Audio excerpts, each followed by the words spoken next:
pues vamos a comenzar. Vamos a comenzar como siempre con una palabra de oración, mis hermanos.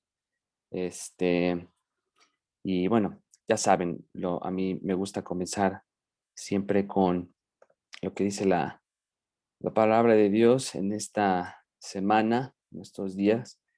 Les he estado leyendo brevemente lo que es el Salmo 23. Y el día de hoy me gustaría leerles los versículos 4, que dice: aunque ande en valle de sombra de muerte, no temeré mal alguno, porque tú estarás conmigo. Tu vara y tu callado me infundirán aliento. Una de las realidades que vemos aquí en este texto es que, como les había explicado, es que el rey David, siendo el hombre más fuerte y más poderoso del mundo en ese momento, pues demuestra y continúa manifestando su absoluta confianza en no nada más la provisión del Señor, sino también en la protección de nuestro Señor. Y vean, ahí ahorita lo quité de las pantallas, pero cuando dice, aunque ande en sombra de valle de muerte, esta palabra sombra de muerte o el valle de sombra de muerte, no nada más demuestra que, si ustedes recuerdan, en las tierras del antiguo cercano oriente, obviamente habían valles que eran sumamente peligrosos y no nada más eran peligrosos para la vida de las ovejas, ya que éstas se podían caer, se podían tropezar, se podían lastimar, podían ser asesinadas por algún animal, sino que desde una perspectiva bélica, obviamente recordando que David fue rey y fue un hombre de guerra, como dicen, un hombre de sangre. Evidentemente aquí podemos observar que eh, él sabía que en una circunstancia así, en un valle en el cual él se llegara a encontrar en la parte de abajo, pues obviamente sería una, una presa fácil para cualquiera de sus enemigos, pero de una manera más simbólica. Aquí lo que está diciendo el salmista es que aunque él estuviese atravesando las situaciones más difíciles, las situaciones más oscuras de su vida, así como cuando Saúl lo estuvo persiguiendo, también su propio hijo Absalón, o incluso en el momento cuando él pecó en contra de Dios al cometer adulterio y asesinato por Urias, a Urias más bien, aunque él estuviese atravesando las situaciones más difíciles, más oscuras, más peligrosas de su vida, él no iba a temer mal alguno porque estaba consciente, estaba convencido de que Jehová estaba protegiendo su vida. Qué belleza realidad, ¿no? Y yo creo que eso puede ser una aplicación para nosotros el día de hoy, porque siendo el pueblo de Dios sabemos de que aunque estemos atravesando los momentos más difíciles, los momentos más peligrosos, hoy más que nunca con la pandemia que estamos viviendo, saben, hermanos, yo he visto historias a diestra y siniestra de amigos y familiares y que han perdido familiares y gente muy cercana, y obviamente esto continúa siendo algo peligroso para nosotros, pero aunque nosotros estemos atravesando por el momento más crítico, más peligroso de nuestras vidas, estamos convencidos, así como lo estaba convencido el rey David, de que el Señor está con nosotros. Y esta realidad nos recuerda mucho a lo que nuestro Señor dice en los evangelios, que nada nos va a arrebatar de su mano, ni una enfermedad, o también como lo dice Romanos, el apóstol Pablo, ni potestad, ni principado, nada, nada nos va a arrebatar de su mano porque estamos en él eternamente. Y vean, ya al final del versículo 4 dice, tu vara y tu callado me infundirán aliento. Estas palabras de vara y callado, obviamente por un lado, la vara era un instrumento que los pastores utilizaban no nada más para disciplinar a las ovejas, sino que estas mismas también se utilizaban precisamente para protegerlas de cualquier animal salvaje que estuviese acechándolas, lobos, coyotes o cualquier tipo de esos animales. Y el callado eran, si ustedes se acuerdan, eran esas varas con un circulito al final, como la que algunos pastores utilizan en sus iglesias o como símbolo. Estas eran precisamente utilizadas para traer de regreso a las ovejas. Cuando una ovejita estaba ahí de desobediente, quería irse a jugar solita y obviamente se estaba metiendo en líos, ¿qué hacía? Obviamente la vara, el callado, perdón, pues traía de regreso a la oveja, la traía de regreso al rebaño, la traía de regreso a la seguridad. Y la manera en cómo David describe esas acciones, es que tales instrumentos traen aliento a su vida. ¿Por qué? Porque por un lado, nuevamente vemos la protección de nuestro gran pastor, de nuestro gran rey y sumo sacerdote, sino que también vemos cómo él, cuando no nos portamos bien, nos va a traer de regreso a las buenas o a las malas. Entonces, esto no debería de causar en nosotros un miedo como si estuviéramos en esas películas de terror, más bien debería de causar en nosotros reverencia, debería de causar en nosotros temor, respeto y obviamente aferrarnos más a la protección y al amor que el Señor nos da, porque Él es nuestro gran pastor, Él es el gran pastor, el Señor de sus ovejas. Padre Santo, te damos gracias por tu palabra, te damos gracias por este bello salmo, te damos gracias porque aun cuando estamos atravesando los momentos más difíciles en esta vida, tú estás con nosotros. Y esto no es algo ambiguo, esto no es algo místico, sino que tú realmente estás en y con nosotros, cuidándonos en todo momento. Y Padre Santo, también tu disciplina y también tu protección trae en nosotros aliento, porque esto demuestra que somos tus hijos, porque sabes que al que amas disciplinas. Y Señor, gracias por tu palabra, porque tu espíritu la utiliza para conformarnos día a día a la imagen de tu amado Hijo Jesucristo, quien reina eternamente y que nada más en el momento que menos lo creamos y con menos lo pensemos, tu Hijo va a regresar por su iglesia y estaremos contigo eternamente, mi Señor. Padre, te pido que esta clase sea de bendición para mis estudiantes, para mis alumnos, para mis hermanos y hermanas, que sea de bendición también para aquellos quienes nos están escuchando de otras partes. Y Señor, que esta clase sea para mantenernos humildes y siempre aferrados a tu palabra, porque tu palabra es nuestra autoridad final. Es lo que tú has revelado y tú lo que has preservado hasta el día de hoy y en toda la eternidad para que te conozcamos, para que seamos santificados y para que podamos también compartir las buenas nuevas para aquellos quienes no te conocen. Gracias, Padre, por este día y gracias porque también ha sido una semana pesada, pero estamos llegando ya casi al final de esa clase. Y Señor, te pido que continuemos aprendiendo para tu gloria. En el nombre de Cristo, nuestro Señor y Salvador Jesucristo. Amén. Bueno, bienvenidos otra vez, todos ustedes. Hace ratito, si ustedes vieron que estaba viendo hacia abajo y a los lados, es porque mi gatito se metió. Yo creo que me está haciendo compañía, se siente un poquito solito. Entonces, quiero preguntarles algo, antes de continuar con el material de esta clase. ¿Hay alguna duda, hay alguna aclaración que me quieran hacer o comentario? Ya saben que lo pueden hacer sin ningún problema. ¿Cuántos de ustedes pudieron acceder, perdón, a la clase de ayer, a la página de YouTube? ¿Sí, sí pueden entrar sin problemas? Muy bien, qué bueno, porque sé que algunos de ustedes no pudieron estar, creo que ayer y antier, algo así, si no me lo recuerdo.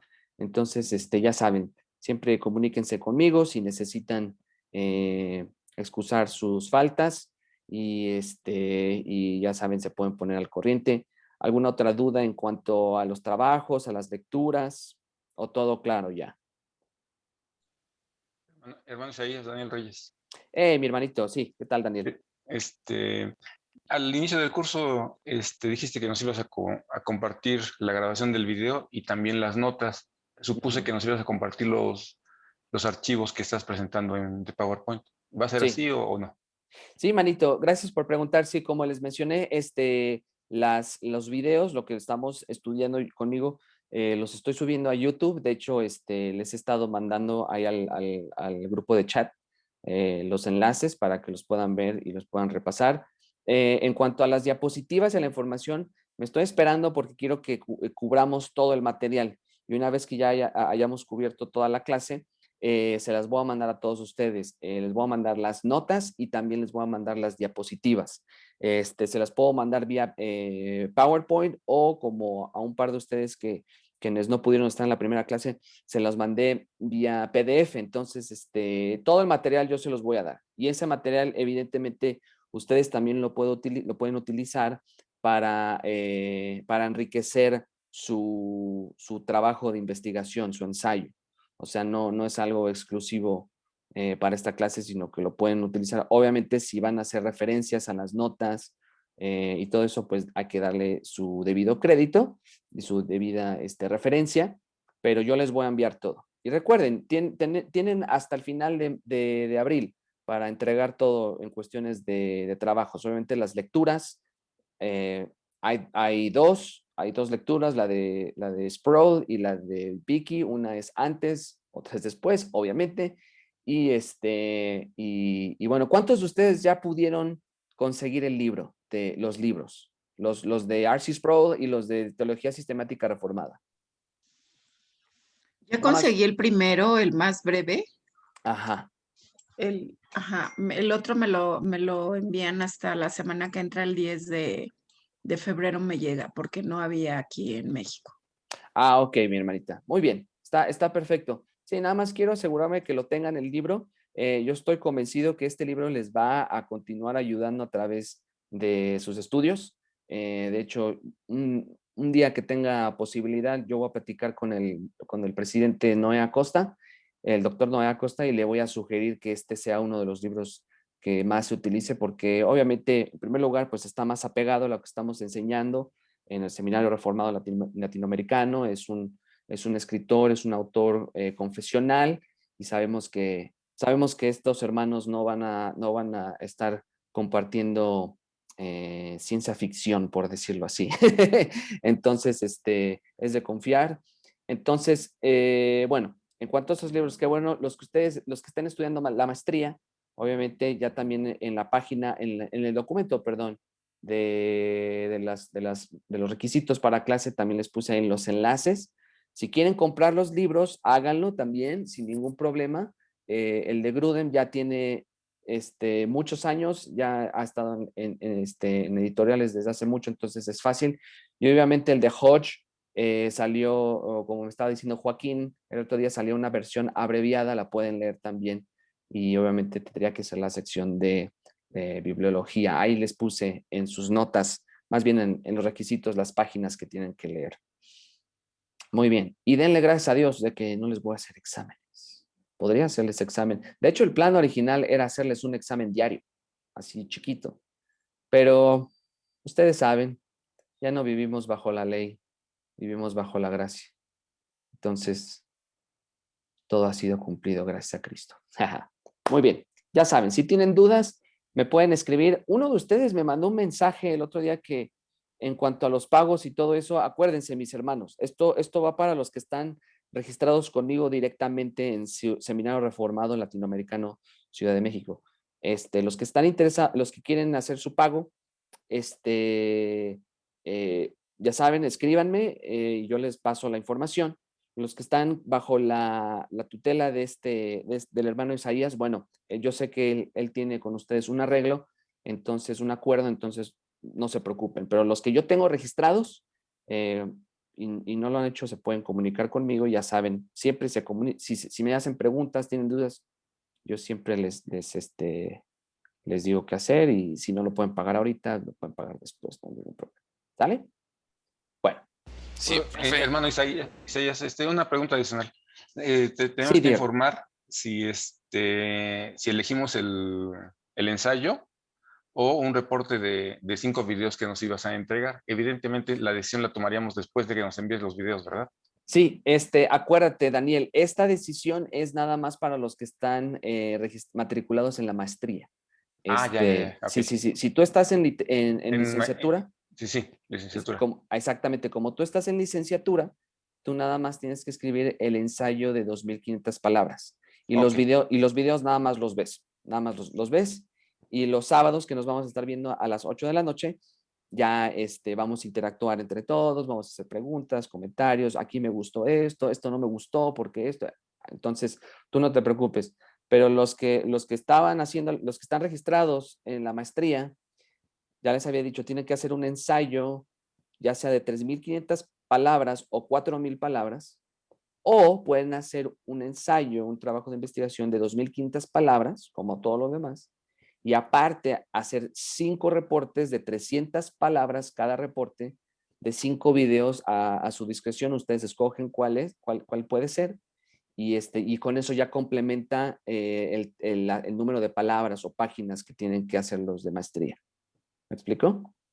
¿Por qué? Porque esto es algo que esto es algo que le deben dar gracias al Señor. El Seminario Reformado Latinoamericano sí está acreditado por creo que por dos asociaciones en el estado de Florida, uno de escuelas evangélicas reformadas y otro no me acuerdo muy bien. Entonces, supongamos que uno de ustedes dice, ¿sabes qué? Ya una vez que termine yo mi licenciatura, me gustaría estudiar en algún seminario reformado en Estados Unidos. Lo pueden hacer, es validado.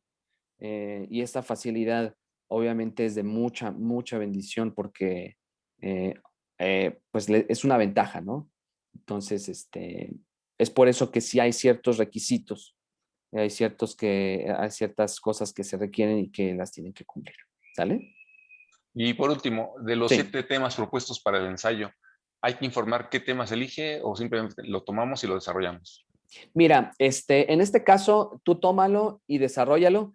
Si es algo distinto, por ejemplo, ya hubo un estudiante que se comunicó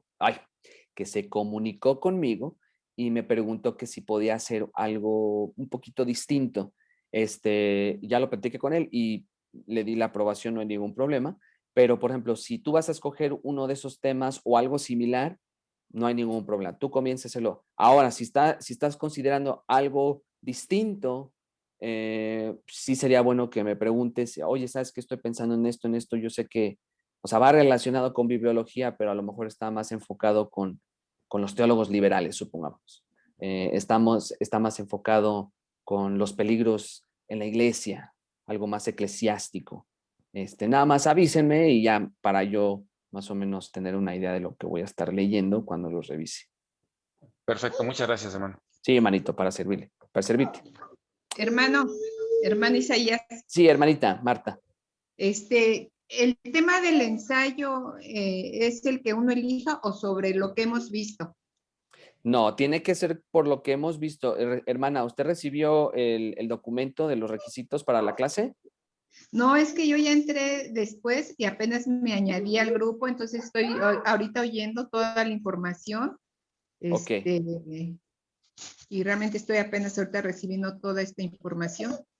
Ok, miren, voy a hacer esto nuevamente. Voy a volver a compartir con ustedes los documentos. Bueno, el documento, permítame tantito. No, no es. Requisitos de clase. Aquí está. Les voy a volver a compartir el documento donde explico lo que tiene que ser. Sí, porque, hermana, tiene que ser totalmente con base a lo que hemos estado estudiando. De hecho, en el documento que le voy a enviar, bueno, lo voy a enviar para todos por si no les ha llegado, pero tiene que ser relacionado a bibliología, a todo lo que hemos estado estudiando hasta ahorita. Y obviamente, si por alguna razón usted me dijera, no, ¿sabe qué, hermano? Quiero algo nuevo, me lo tiene que hacer saber. Usted, Marta, ¿usted está con ahora sí que la dirección del hermano Isaías Martínez? No, a mí de hecho me invitó Rolando González. Ah, ok. Que estaban llevando este curso, entonces pues yo entré sin saber nada, o sea, estoy entonces pues, usted está como oyente, por decirlo así. Sí, así es. Ok, miren. Ajá. Quería informarme, pues de qué forma puedo yo inscribirme o... Ok, vamos a hacer esto, hermana, para no ocupar mucho tiempo en la clase. ¿Qué le parece si me manda un correo electrónico? Pídaselo al hermano Rolando. Mándenme un correo electrónico y hacemos todo el proceso, ¿sale? Sí, claro. Sí, está bien. Perfecto, Gracias. hermanita. No, para servirle. Bueno, si ya no hay más dudas, mis hermanos, vamos a continuar con nuestras notas de bibliología. El día de hoy vamos a estar, espero que el día de hoy podamos cubrir toda esta sección. ¿Por qué? Porque estoy viendo la manera de que podamos terminar el día de mañana todavía más temprano de lo normal, porque yo sé que algunos de ustedes tienen que prepararse para el domingo. Yo, su servidor, también tengo que dar una clase, entonces no lo hago por eso, pero más que nada me estoy poniendo en los zapatos de ustedes, quienes tal vez necesitan un poquito de más tiempo. Entonces voy a ver la manera de poder terminar todas las notas de hoy, porque si no nos estaríamos extendiendo mucho.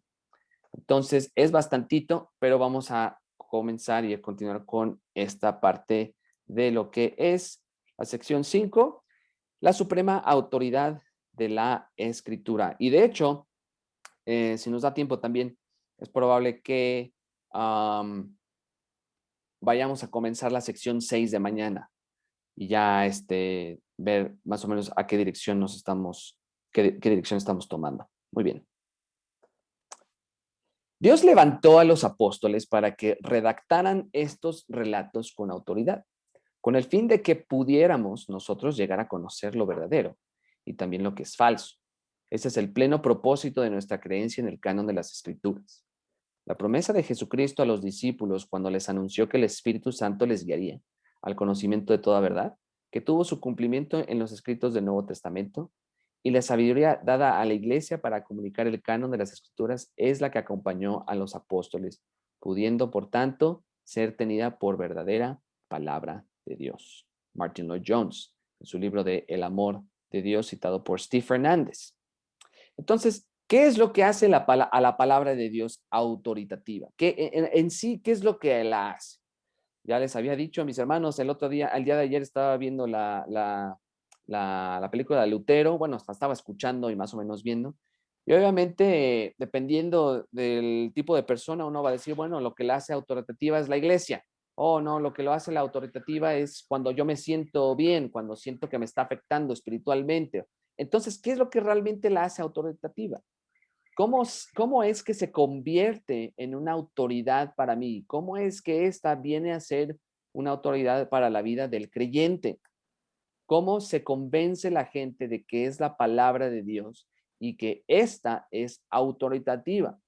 Porque obviamente hoy en día con todo el problema del relativismo y de todas las diferentes enseñanzas y todas las religiones que están sucediendo, obviamente la gente dice eso, bueno, es que esa es autoridad para ti porque eres cristiano, ¿no? Pero yo tengo mi otra autoridad, para mí la autoridad es el Corán, para mí la autoridad es el libro del Mormón, para mí, etcétera, etcétera. Pero ¿cómo podemos saber si realmente la palabra de Dios es autoritativa en todos los aspectos, no nada más para la vida del creyente, sino para toda su creación? Bueno, vamos a ver unos pequeños puntos. El concepto de suprema autoridad en las escrituras. En primer lugar, vamos a ver el fundamento de la suprema autoridad de las escrituras. La inspiración en las escrituras son testimonio directo de parte de Dios. Dios nos las dio directamente, estando por ello dotadas de la autoridad de Dios mismo, como los textos que ya hemos visto hasta ahorita de 2 Timoteo 3:16 en adelante. El apóstol Pablo encarga a Timoteo que predique la palabra con solemne invocación de la autoridad de Dios y de Cristo. La razón de ese mandato de predicar la palabra tiene su base en la autoridad de la propia palabra. No dice, el hermano aquí no está diciendo que no tiene la autoridad en la Biblia, en lo que un simple grupo, un concilio nos está diciendo. No, es la misma palabra de Dios la que tiene la autoridad. Las escrituras han de predicarse por razón de esa autoridad suprema que le es inherente. Se trata de las escrituras salidas del aliento de Dios, de la misma boca de Dios, que de hecho nuestro Señor hace una cita de Deuteronomio de que toda la palabra que sale de la boca de Dios. Obviamente esta es su palabra, esta es lo que tenemos hoy en nuestras Biblias. Y es por tanto palabra divina, no palabra humana. J.I. Packer dice lo siguiente: Cristo no reina como verdadero Señor en el corazón humano mientras las escrituras no sean señorío supremo en la mente del hombre y en su conciencia. Muy cierto, y aquí yo me atrevería a decir que también podemos extender lo siguiente: Cristo el señorío de Cristo no nada más se basa en lo que obviamente su palabra ha revelado, sino que Cristo ya es rey, Cristo ya es Señor. El problema es que obviamente el mundo que continúa estando muerto en sus delitos y pecados no quieren someterse a ese señorío, no quieren someterse a la autoridad de Cristo. ¿Por qué? Porque para eso necesitan ser regenerados. Si no hay regeneración, no se van a someter, siempre van a estar viviendo como les plazca. Y de hecho esto lo podemos conectar mucho con algunas personas que dicen, no, es que yo creo en Jesús como mi Salvador, pero no como mi Señor. ¡Ja! Miren, ¿sabes qué? Ese tipo de teología es tan mala que incluso los mismos demonios tenían un mejor entendimiento del señorío y el reinado de Cristo. Los demonios en los evangelios, cuando vemos, ellos temblaban y decías, has llegado aquí para condenarnos, como decía, has llegado antes del fin de los tiempos para, ahorita para atormentarnos, gracias, muchas gracias, para atormentarnos antes del fin. O sea, ellos saben quién es Cristo, ellos saben que es el Hijo de Dios, ellos saben que Él es Rey, que es Señor, que es autoridad divina. Y hay otros, sin embargo, hay unas personas que dicen, no, pues es que ya sabes, yo primero tengo que aceptar a Jesús como mi Salvador y ya cuando yo esté listo en dejar mi pecado, ya cuando yo esté listo en dejar todas mis pasiones y todo eso, bueno, entonces ahora sí ya voy a creer en Él como mi Señor. No, esto no funciona así. Cristo es Rey, Cristo es Señor. El problema es que algunas personas no se quieren someter, así de simple, no quieren entender. Entonces, aquí vemos que evidentemente cuando uno reconoce porque una cosa es reconocerlo y otra cosa es, o sea, reconocerlo en el sentido de sumisión, o sea, miren, quieranlo o no, la gente sabe que Dios existe, la gente sabe que hay un Dios verdadero, pero el problema es que no lo quieren creer. ¿Por qué? Porque lo detienen con toda injusticia. Entonces, ¿cómo se puede someter uno a ese señorío? O más bien, ¿cómo se puede realmente uno entender que Cristo es Rey y que sus palabras son autoridad divina? Bueno, cuando hay una regeneración, cuando está la regeneración, cuando el Espíritu Santo nos da vida para poder, ahora sí, someternos de una manera que honre al Señor. El apóstol Pedro dijo que deberíamos dar siempre una razón para la fe que hay en nosotros, pero esta bula me condena con sus palabras sin que haya prueba alguna para ello en las Escrituras, siendo en cambio el caso que si yo respaldo mis afirmaciones con los textos que encontramos en la Biblia. Es por eso que yo te pregunto, ignorante anticristo, ahorita van a ver quién dice esto. Es por eso que yo te pregunto, ignorante anticristo, ¿crees acaso que con meras palabras de factura propia vas a prevalecer ante la armadura de las Escrituras? ¿Has aprendido semejante desatino en Colonia o en Lovania? Si tan solo se trata de decir, diciendo, lo niego, qué tonto, qué sote, qué obtuso, qué madero no condenaría. ¿No os causa rubor saber que con ese humo vuestro, con ese humo vuestro, no está sino oscureciendo la luz divina de la palabra? ¿Por qué no creemos nosotros a los turcos? Ustedes a lo mejor ya se pueden dar una idea de quién escribió esto. ¿Por qué no coincidimos con los judíos? ¿Por qué no prestamos atención a los herejes si basta con condenarles? Pero Lutero, que está hecho a las batallas, no se asusta ante las balas. Bien puedo discernir entre inerte papel y la omnipotente palabra de Dios. Lutero, esta es mi postura. Obviamente, hay gente que no quería entender a través de toda la historia, gente que no se quiere someter a la autoridad de la palabra de Dios. Y como ya les dije, por su necedad y por su falta de discernimiento y porque no tienen al Espíritu Santo en sus vidas. En segundo lugar, también el carácter de Dios, que no puede ser engañoso, otorga a las Escrituras plena autoridad. Plena autoridad. Tito 1:2 dice, Pablo, siervo de Dios y apóstol de Jesucristo, conforme a la fe de los escogidos de Dios, a la fe de los escogidos de Dios, vean ahí, y el conocimiento de la verdad que es según la piedad, en la esperanza de la vida eterna, la cual Dios, que no miente, prometió desde antes del principio de los siglos, y a su debido tiempo manifestó su palabra por medio de la predicación que me fue encomendada por mandato de Dios nuestro Salvador. Ahí debería de ser en tercer lugar, el carácter y naturaleza de la autoridad suprema de las Escrituras. En negativo, miren, no es autoridad relativa o provisional. ¿A qué nos referimos con provisional? Que nada más surge y es necesaria cuando la necesitamos y cuando obviamente no la necesitamos, aparentemente no es autoridad. No, siempre es autoridad. No es relativa, que se vea alterada al incrementarse el conocimiento. ¿Y saben qué?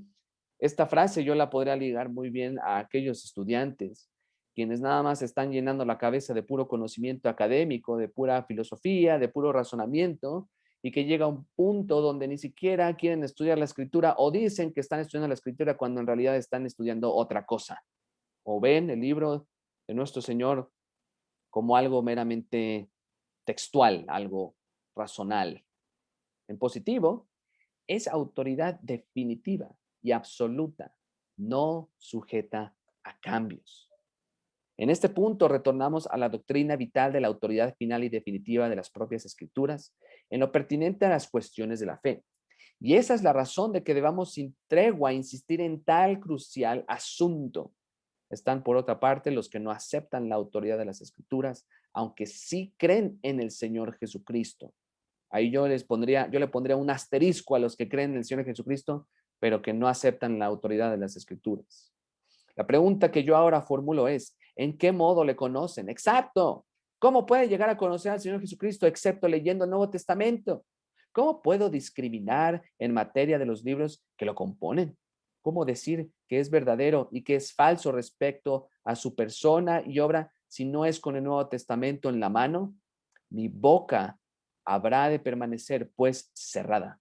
Todo cuando pueda llegar a decir y creer fuera de la Biblia será mero producto de mi imaginación.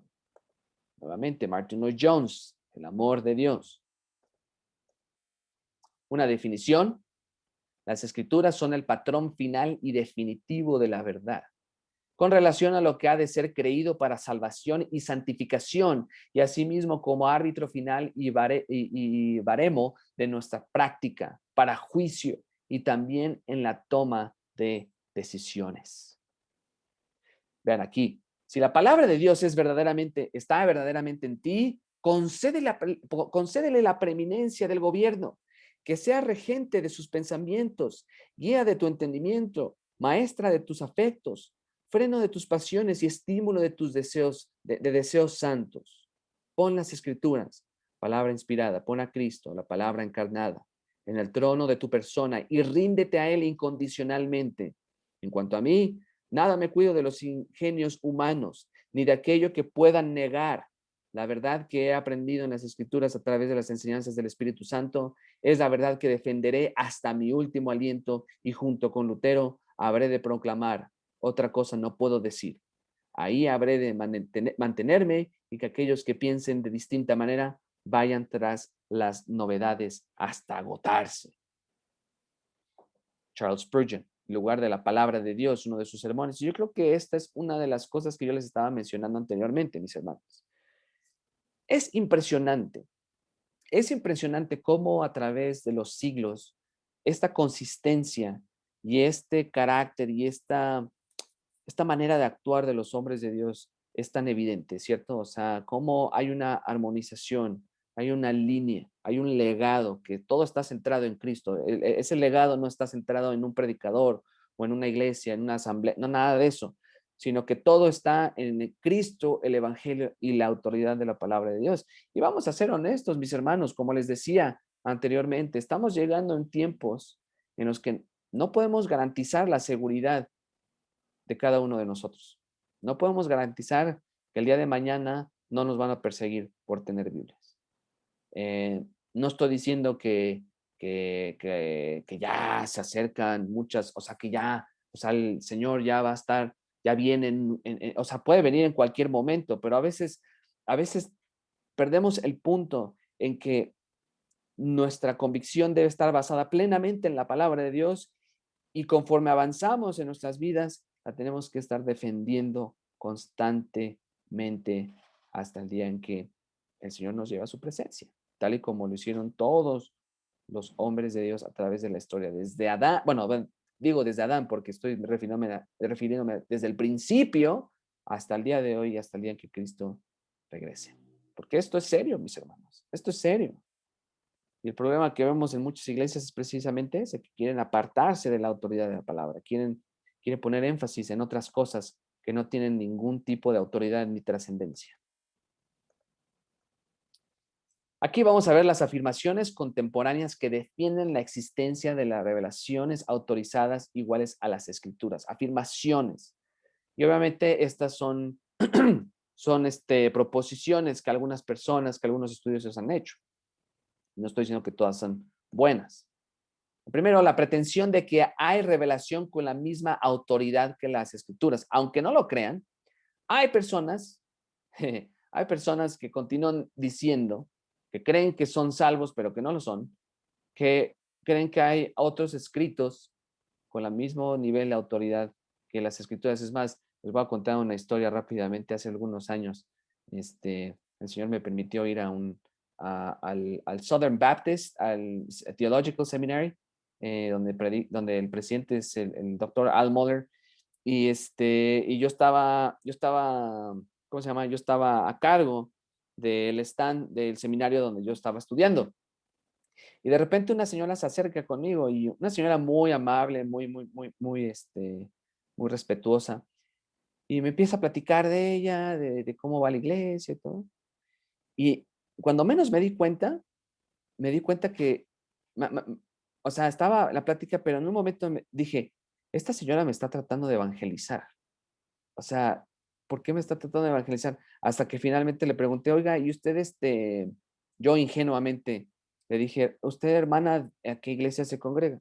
Ah, yo me congrego en la de los santos de Jesucristo de los últimos días. Y yo así de, ¡ah!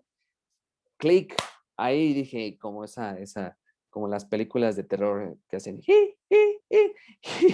y obviamente, pues, con eso ya dije, bueno, esta señora ya sé para dónde va. Y obviamente, como una mujer que no conocía a Dios, no sé si si el Señor la salvó porque le compartí el evangelio. Y le dije, entonces, usted, hermana, o bueno, usted, señora, ya no le dije hermana, obviamente, le dije, usted, ¿cuál es su autoridad final? ¿Su autoridad final es la Biblia o el libro del Mormón? Y su respuesta fue así, los dos. Pero así hasta casi con cierta presunción, no, los dos. Yo me quedé así de, bueno, ¿cómo es posible? Si tu libro del Mormón tiene tantas inconsistencias históricas ya comprobadas, y no nada más eso, sino que tiene cosas completamente abiertas a lo que dice la palabra de Dios principalmente, ¿cómo es posible que las dos son autoritarias? Ya estuvimos platicando, fue como una hora porque todos estaban dentro de la conferencia y yo tenía que estar ahí trabajando. Entonces, pero ¿saben qué? Nosotros decimos, jajaja, pobrecita señora, pobrecitos mormones, ¿cierto? Pero les voy a decir algo. Dentro de los grupos evangélicos hay muchas personas que son así también. Y tal vez hay personas cristianas que no lo dicen de manera verbal, o sea, no lo dicen de manera abierta, perdón, más bien. Pero en su forma de vivir y en su forma de actuar, tratan a otros escritos casi con la misma autoridad que la misma palabra de Dios. Ya les he dicho, yo conozco muchas personas que, bueno, ¿qué es lo que dice tal predicador? Creo que es que eso no es lo que yo he aprendido aquí. Y por lo tanto, si mi predicador no lo dice así y sus libros, pues yo no voy a creer eso porque, o sea, casi lo manejan de esa manera. Y obviamente esto sucede también en grupos, y lo digo con mucho amor y lo digo con mucho respeto, pero también sucede en grupos pentecostales, carismáticos.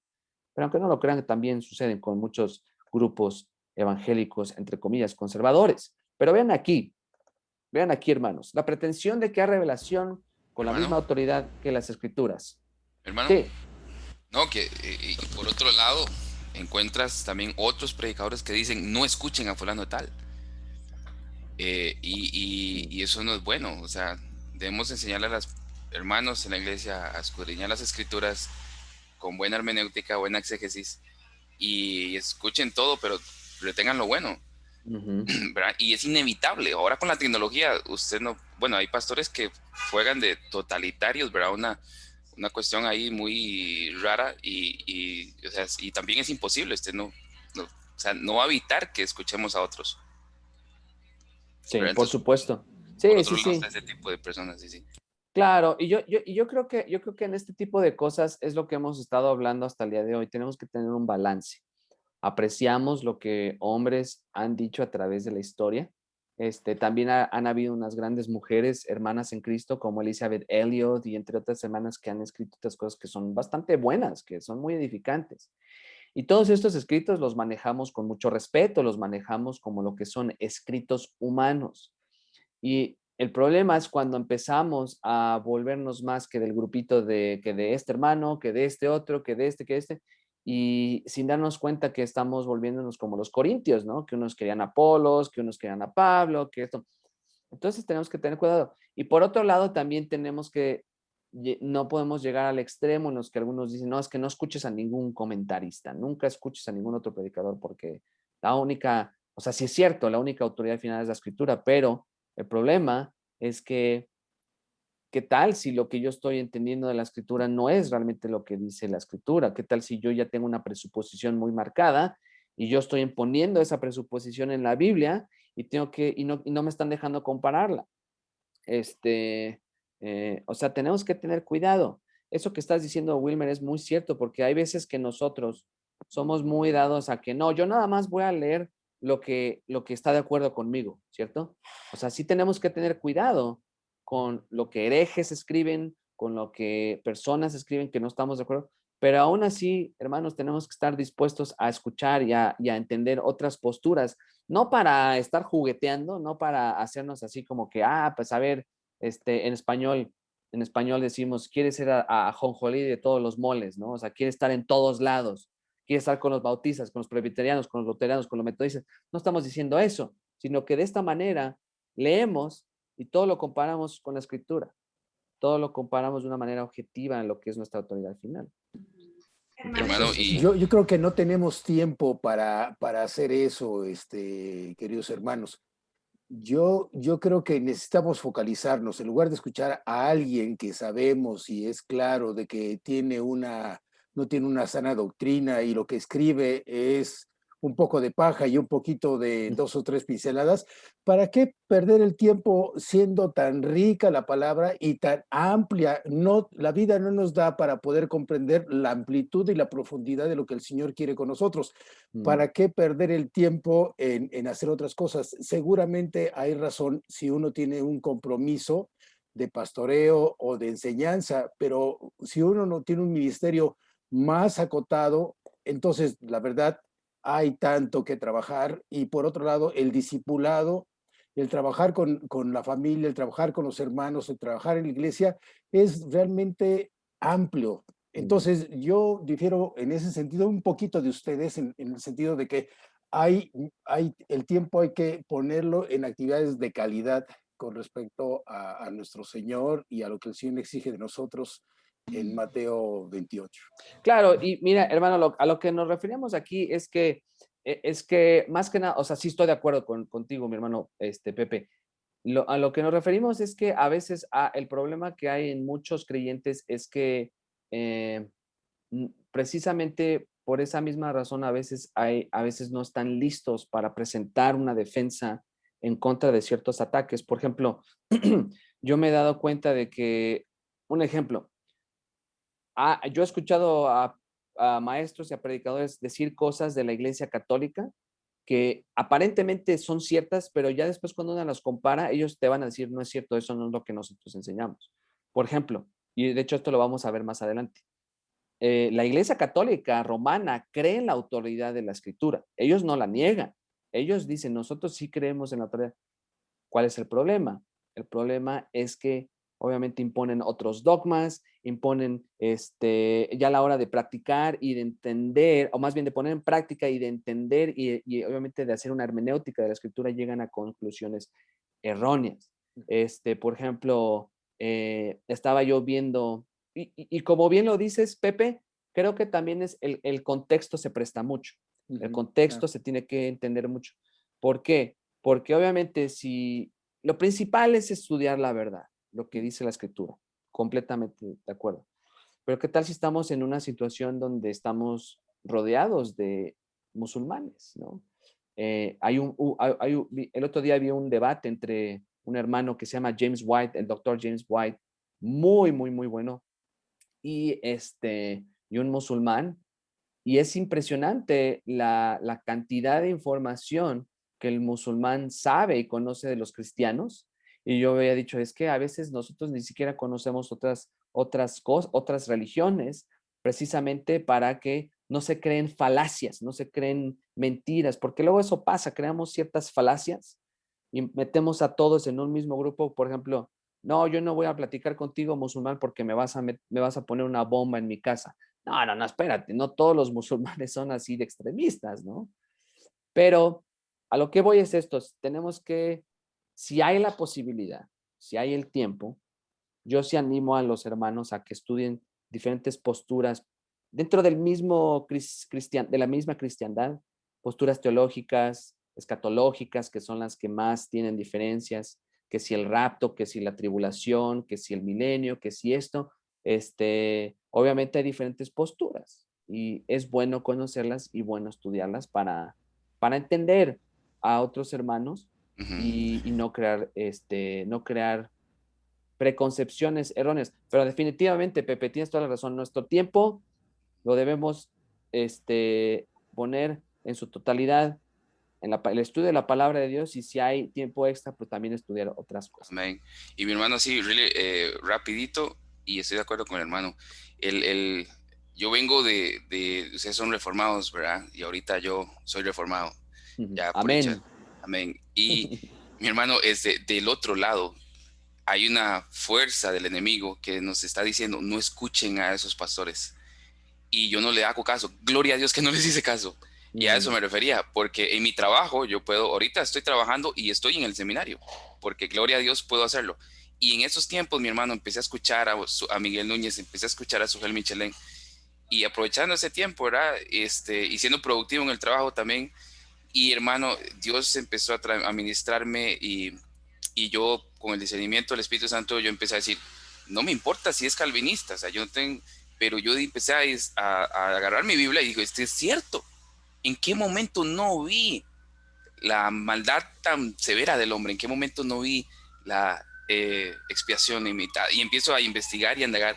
Entonces, a eso me refería yo. De este lado está gente diciendo, no los escuchen. Y no, o sea, están equivocados. Y más bien, hicieron un seminario, hermanos, y con eso termino, en Costa Rica, un seminario teológico de San José hizo una actividad como un taller para, según ellos, traer abajo el calvinismo. Yo entré ahí, yo estaba ya convencido de la doctrina de la gracia, y digo, yo voy a entrar a ver qué pasa, y no me convencieron para nada. Salieron diciendo que Charles Spurgeon no era calvinista. Wow. ¿Verdad? Y eso me dio una oportunidad más bien de enraizarme y a profundizar más mis convicciones ahora como hermano reformado. ¿Me explico? Entonces, a eso me refería yo. De este lado dicen eso. O sea. Sí. Entonces, Sí, no, y tienes razón, Wilmer, porque el problema también, como les digo, es tener un balance y siempre pedirle al Señor que nos ayude a tener discernimiento. ¿Y cómo podemos tener discernimiento cuando estamos sometidos, como bien lo dice Pepe, cuando estamos completamente dependiendo de la palabra de Dios? Porque así, conociendo la verdad, obviamente vamos a poder distinguir de una manera más apropiada lo que es el error. Entonces, es importante. Débora, sí. Hola. Bueno, me gustó mucho las participaciones de todos los hermanos, y creo que es bueno conocer qué es lo que existe del otro lado. Creo que también estamos llamados a Judas. El libro de Judas nos dice que debemos estar preparados para presentar también defensa del evangelio, y creo que entiendo que en el contexto musulmán la respuesta puede variar, como también estamos hablando con otras religiones, pero creo que dentro del contexto evangélico sí hay una gran necesidad de denunciar a aquellos que sí son falsos maestros, especialmente porque, y creo que porque yo lo he vivido de manera personal, que tengo amigos que se hacen llamar evangélicos, pero realmente no escuchan el Evangelio, escuchan a muchos charlatanes. Sí. Y creo que si el Señor nos ha permitido en su gracia poder pues, ver la verdad, creo que estamos llamados a hacerlo y a veces a ponerle nombre. Claro, claro. No, perdón. Para defender el porqué y creo que a veces es necesario eso. Sin embargo, lo más importante también es enseñar a las personas a que ellos mismos puedan identificar, ¿verdad? ¿Qué es la verdad? ¿Qué no es la verdad? Y yo creo que por eso todos estamos aquí en estas clases aprendiendo, ¿verdad? Claro. Para enseñar a otros también de eso. Sí, mi hermanita, muchas gracias. No, definitivamente. Y obviamente lo que estaba diciendo de los musulmanes era un ejemplo, más que nada porque obviamente a la hora siempre tenemos que estar preparados para presentar el evangelio, como bien lo dices, y como también lo dice el apóstol Pedro, lo dice Judas, y de hecho también lo vemos con el apóstol Pablo. La cuestión, el ejemplo que yo estaba utilizando es también en el sentido de que dependiendo del contexto, o sea, no es lo mismo como yo le voy a hablar a un musulmán, no es lo mismo si le voy a hablar a un musulmán a como yo le voy a hablar precisamente a un cristiano que está escuchando a esos charlatanes. A un musulmán, ¿cómo va a ser? Bueno, voy a tratar de ser lo más, vaya, con todas las personas vas a ser sensible, ¿cierto? Vas a ser amoroso, pero vas a tratar de tener un poquito de respeto en el sentido de que esta persona realmente, pues no tiene ni la más mínima idea de lo que está sucediendo aquí con el Evangelio, con Cristo. Pero cuando estás con un cristiano que está escuchando a charlatanes, ahí sí los tienes que casi agarrar de las greñas, porque oye, tú conoces la verdad, tú conoces el Evangelio y aún así le estás prestando atención a estos sujetos, pues yo creo que ahí sí es cuando entramos a diferentes problemas. Pero definitivamente, y de hecho, una de nuestras tareas y una de las razones por la que nosotros estamos trabajando en seminario, en este caso el seminario reformado, es precisamente porque queremos ayudar a países hispanohablantes a que estos finalmente puedan entender y saber discernir entre lo que dice la palabra de Dios y lo que dicen otras enseñanzas que pueden ser peligrosas. No estoy diciendo que todas sean herejes. Obviamente ya lo había mencionado, sí hay mucha herejía, muchísima, pero hay otras que parecen no ser, bueno, hay otras que parecen no ser tan peligrosas, pero continúan siendo peligrosas porque no, parece que son bíblicas, pero no son bíblicas. Y de hecho,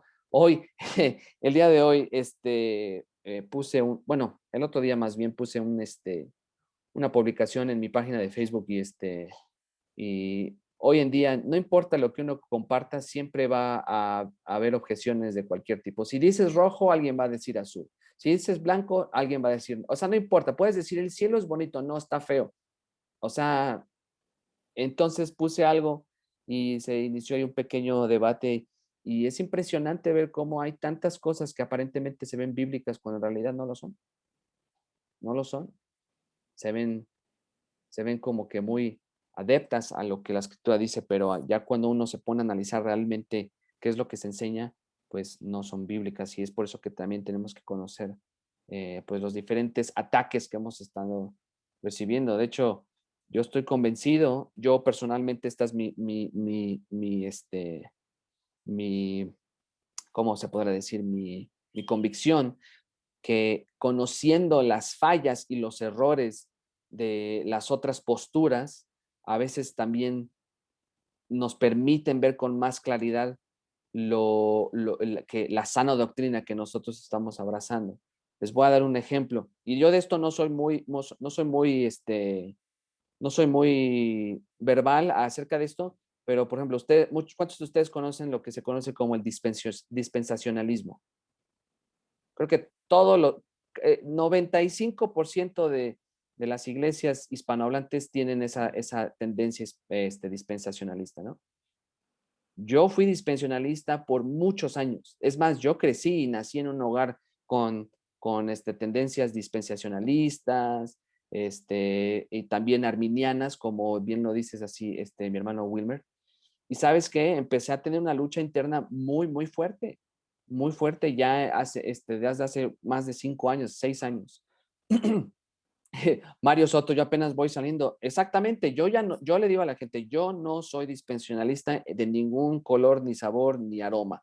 ¿Por qué? Porque me empecé a dar cuenta yo personalmente me empecé a dar cuenta de la gran cantidad de inconsistencias que hay en ese programa, en ese sistema. Lo digo con todo respeto, lo digo con mucho amor, no lo digo porque me sienta superior, pero empecé a darme cuenta, yo pensando, ok, ¿cuáles son los problemas? Porque según yo, la teología del pacto está mal, ¿no? Pero ¿cuáles son los problemas con el dispensacionalismo? Y cuando los empecé a enumerar uno tras otro, dije, es que esto no puede ser posible. Esto no puede ser posible. ¿Cómo es posible que un sistema que dice ser bíblico, pero con todas estas fallas, no puedo? Entonces, eso me ayudó a mí a darme cuenta personalmente que la teología del pacto es la teología que enseña la Escritura. Ahora, yo sé que algunos de ustedes van a decir, no, estás mal. No, con todo respeto lo digo, ¿no? O sea, no pasa nada. Tengo muchos hermanos y amigos que son dispensacionalistas y continúan en esa rama y no por eso me voy a estar peleado con ellos. Pero lo que voy es esto, a veces sí es bueno ver otras enseñanzas y ver lo que enseñan. En este caso, al ejemplo, regresando a lo que les estaba diciendo, tal vez conocer lo que una religión está enseñando para que veamos sus fallas, pero al mismo tiempo nosotros estamos bien cimentados con lo que dice la Escritura y así utilizar sus fallas y sus mejores argumentos para probar que están mal. Y después, ya con eso, una vez que hacemos eso, pues hay más facilidad. Yo digo que es más facilidad de presentarles la palabra de Dios. Yo sé que nos estamos metiendo en cosas apologéticas, ¿no? A lo mejor nos estamos saliendo, y yo sé que generalmente yo sostengo, en cuanto a apologética, hay varios alcances. Algunos son, les gusta, ¿cómo se les dice? Bueno, no me voy a meter muchos de ellos, pero yo como apologista o cuando estoy presentando el evangelio, yo estoy consciente que el principio es básico. La palabra de Dios es la verdad absoluta y tú estás mal y los cristianos están bien por esto, esto y esto, porque es lo que dice la palabra de Dios. Es cierto, pero hay veces que también uno tiene que ponerse en los zapatos de los que nos están escuchando y entender sus posturas y con base a sus posturas deshacer lo que ellos creen y después presentarles lo que la palabra de Dios dice. ¿Por qué? Porque a veces las presuposiciones y las posturas de uno están tan arraigadas a nuestra manera de pensar que a menos de que las deshagamos, es muy difícil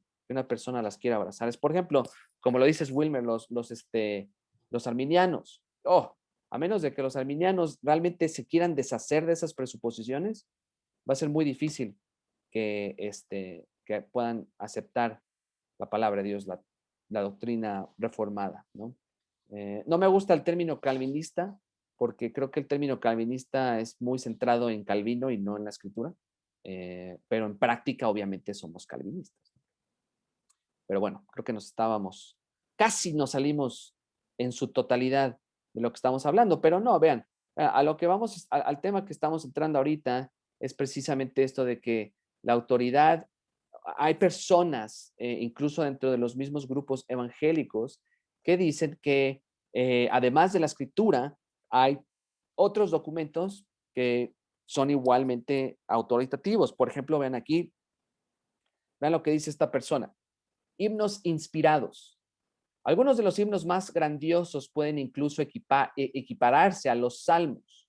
Y no cabe duda alguna de que si Isaac Watts, Charles Wesley, Augustus Topley y Reinald Heber hubieran vivido en los tiempos de David y Salomón y no hubieran recibido mayor inspiración de la que disfrutaron en su tiempo, algunos de sus himnos de alabanza a Dios se habrían abierto camino en el canon hebreo. Aquí vamos a hacer una pausa. Ok, lo que está diciendo puede ser cierto, pero esa decisión no le corresponde a este sujeto. Yo no puedo garantizar que Isaac Watts, Charles Wesley, que todos ellos, sus cantos iban a ser parte del canon bíblico en caso dado de que ellos hubiesen nacido en ese tiempo. Yo no tengo esa decisión, la decisión final era del Señor. Y vean, con la clase de inspiración con que fueron compuestos los salmos, ninguna diferencia en cuanto a su clase, y de haber alguna, sería tan solo de grado. Cuando los autores bíblicos sirvieron de canal de revelación de Dios, necesitaron mayor ayuda divina, pero la inspiración en nada se diferenció de la concedida a todos los mensajeros de Dios y en el curso de la historia. Lo que distingue a la Biblia es su categoría de revelación especial, pero no porque sea distinta como tal. O sea, este hermano cree que si tú eres un gran compositor y estás muy cercano al Señor, eres un gran hombre de Dios y hubieses vivido en los tiempos de David y hubieses escrito diversos himnos, a lo mejor tus himnos hubiesen sido parte del canon. Mira, se escucha muy noble lo que está diciendo, pero no podemos, últimamente la decisión es del Señor. Y Dios escogía a sus servidores. No hay que olvidar eso. Dios escogió a sus profetas. Dios escogió a los que iban a escribir su palabra. Palabras de profecía. En el espíritu, la presente comunión es tan gran medida el ruedo de la presencia vital de Dios como puede hacerlo cualquier otro factor dentro del relato bíblico. De hecho, a la luz de lo que se desprende de pasados testimonios, atesorándolo en nuestro corazón, cabe esperar que ocurran nuevas cosas en nuestros días y en los días que habrán de venir en relación a todo ello y repetición, y no deja de ser sorprendente y hasta desconcertante. La mayoría de nosotros estamos naturalmente familiarizados con las proclamas proféticas tal como se han conservado en la Biblia y dispuestos por ello a aceptarlo como verdadera palabra de Dios. Cuando Isaías o Jeremías anuncian, así lo ha dicho el Señor, nos es familiar, pero el escuchar ahora que Tom o Mary ya en el siglo XXI hablan de igual manera es algo muy distinto.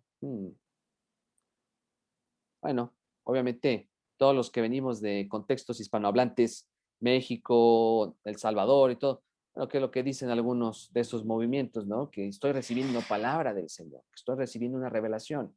Ya sabemos que eso no es cierto, que eso no es cierto. ¿Por qué? Porque la revelación de Dios ha sido finalizada en su totalidad. Las consecuencias de proclamar que hay otras revelaciones además de la Biblia, las consecuencias. Restan valor al carácter único de las escrituras. Eso es a lo que vamos. Por ejemplo, si seguimos el ejemplo de que hay himnos inspirados o que hay revelación el día de hoy. Pues sí es cierto, es lo que estábamos viendo el día de ayer. Entonces, ¿para qué necesitamos la palabra de Dios? O sea, ¿para complementarla? No, obviamente, si asumimos que hay otros libros, otros documentos que tienen el mismo nivel de autoridad, de revelación, que a la escritura, pues obviamente lo que estamos haciendo es restarle el valor divino, restarle y minimizar la exclusividad y la suficiencia de las escrituras. Los escritos de la Biblia dejan de ser únicos, convirtiéndose por ello en mero modelo o patrón. La Biblia pasa entonces a ser considerada algo del pasado, no ya la voz viva de Dios, restándole importancia al significado de Hebreos 4:12 y asimismo a otros pasajes de la Escritura. Y eso es muy cierto. O sea, estos grupos evangélicos, y lo digo evangélicos con un asterisco, que dicen que hay otros documentos con el mismo nivel de autoridad, pues obviamente se les olvida que lo único que Dios ha revelado en su perfección es la Escritura. Y obviamente decir que hay otros documentos con tal autoridad, pues es simplemente tratar a la Biblia como algo anticuado. No sé si ustedes han escuchado a muchas personas así. No, es que ustedes tienen un libro anticuado que ya no es relevante el día de hoy. No es relevante. Nada más para que te des una probadita, les digo, lee Romanos 1. Romanos 1. Y vas a darte cuenta que todo lo que el canal de Disney está promoviendo es lo que está sucediendo ahí. Así de simple. Y lo digo como alguien que aprecia a Disney, pero el Disney clásico, no la basura que están promoviendo el día de hoy, sino las caricaturitas, las viejitas, la de los 30, 40, 50, ya saben. Hermano, sí. Yo me enteré, de hecho, viendo un debate de un químico y un astrofísico, Hugh Ross, que es pastor astrofísico, contra un químico, Peter Atkins, y aprendí del hermano que Moisés, Amós, Elías y David escribieron estos 4, que el universo se expande. Para mí fue wow, y él es conocedor del hebreo. El otro le dijo, no, eso no puede ser. Pero yo empecé a investigar y sí, o sea, obviamente no con ese lenguaje, porque la palabra universo no está en la Biblia, pero sí escribieron que los cielos se están expandiendo y eso se viene a descubrir hace poco, ¿verdad? Y yo comento eso cuando comparto con ateos y es bellísimo saber que uno puede encontrar en la Biblia conocimiento súper avanzado, ¿verdad? Científico y es maravilloso, o sea, da una evidencia maravillosa de que el libro es realmente la palabra de Dios, las escrituras son inspiradas por el creador del universo.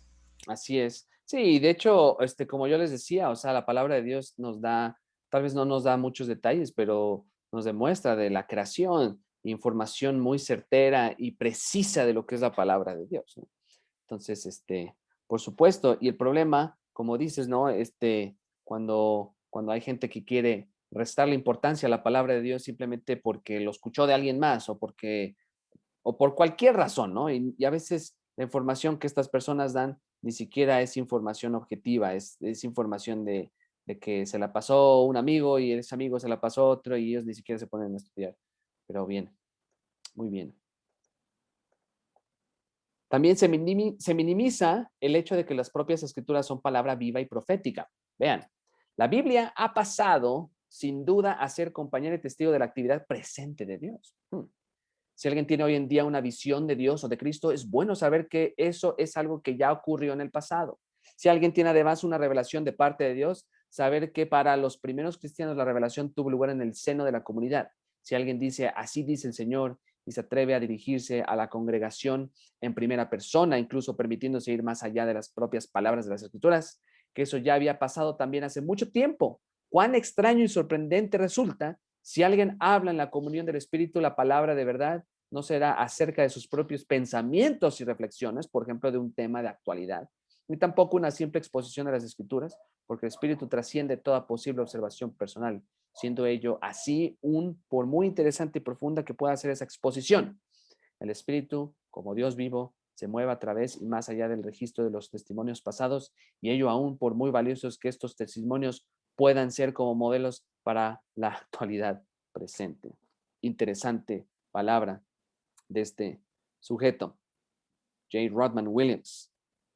Ahora, vamos a ver los ejemplos clásicos tomados de la historia. Las sectas. Si nos metemos en cuanto a sectas, mis hermanos, yo creo que los países hispanohablantes estarían en los primeros lugares, ¿cierto? Y las sectas no nada más tienen como relación la manera en cómo ignoran la ortodoxia en el sentido de que se desvían de la palabra de Dios y de lo que la escritura nos dice, sino que también a veces hacen ciertas imposiciones sobre lo que la palabra de Dios dice. De hecho, yo les voy a decir algo, hermanos, y no se asusten con lo que les voy a decir. Hay muchas iglesias reformadas, hay muchas iglesias bíblicas hasta el día de hoy que no son sectas, pero actúan como sectas en muchas áreas. Nuevamente, lo voy a decir otra vez. Hay iglesias bíblicas, evangélicas, reformadas el día de hoy, que no son sectas, pero actúan y tienen características de sectas. Por ejemplo, ahorita aquí no lo tengo en mis notas, esto se los voy a dar así, se los voy a dar gratis. En primer lugar, ya se los había mencionado, cómo tratan a sus líderes, cómo tratan a sus pastores. O sea, no puedes cuestionar, no puedes criticar ni de una manera bíblica, no puedes hacer una observación, no puedes hacer nada en contra de los líderes. ¿Por qué? Porque te excomulgan, porque te corren. No puedes cuestionar. Si dices, es que aquí, pastor, ¿sabe que aquí esto no está bien? ¿Sabes qué? Tú cállate, tú no sabes nada, yo soy el pastor, tú vete para allá porque tú no sabes. Es serio, es en serio esto. Otra área que también va dirigida al liderazgo es los pastores creen que ellos tienen autoridad nada más porque son pastores. Es más, voy a citar y de hecho esto lo tengo aquí en mis notas, pero hay pastores que creen que porque son pastores ya pueden tomar decisiones y por las ovejas y que sus consejos no son consejos, sino que son ley, son autoridad. Bueno, me pediste un consejo, entonces tienes que escuchar y hacer lo que yo te dije. Esa no es autoridad. Los pastores no tienen ninguna autoridad a menos de la que está en la palabra de Dios. ¿Por qué? Porque si empiezan a enseñorearse de las ovejas, es como va en contra de lo que obviamente Pedro dice, que pastoreen no enseñoreándose de ellas. Entonces, hay iglesias, hay muchos ejemplos, hermanos. O también, no, nosotros no leemos, como decía Wilmer, nosotros no leemos de ningún otro autor a menos de que sea nuestro favorito, casi nuestro patriarca, ¿no? Nuestro obispo. Miren, a veces criticamos a la Iglesia Católica, pero a veces también nosotros actuamos como ellos, tratando a ese sujeto como la autoridad final. No, esto no es así. Entonces, obviamente no estoy diciendo que por ejemplo, si, escúchenme bien, por favor, no me malinterpreten, hermanos. Supongamos que están en sus iglesias y el pastor a lo mejor dice algo que a lo mejor que no va de acuerdo a lo que dice la palabra de Dios. No significa que ustedes tienen que ir y agarrar un bat de béisbol y pegarle y exponerlo, no, o confrontarlo enfrente de toda la iglesia. No, no estoy diciendo eso, hermanos. No estoy diciendo eso. Si algo sucediera así, pues vas en privado y le dices, mira, hermanito, aquí dijiste esto, pero creo que esto es lo que dice la escritura, con mucho amor y con mucho respeto.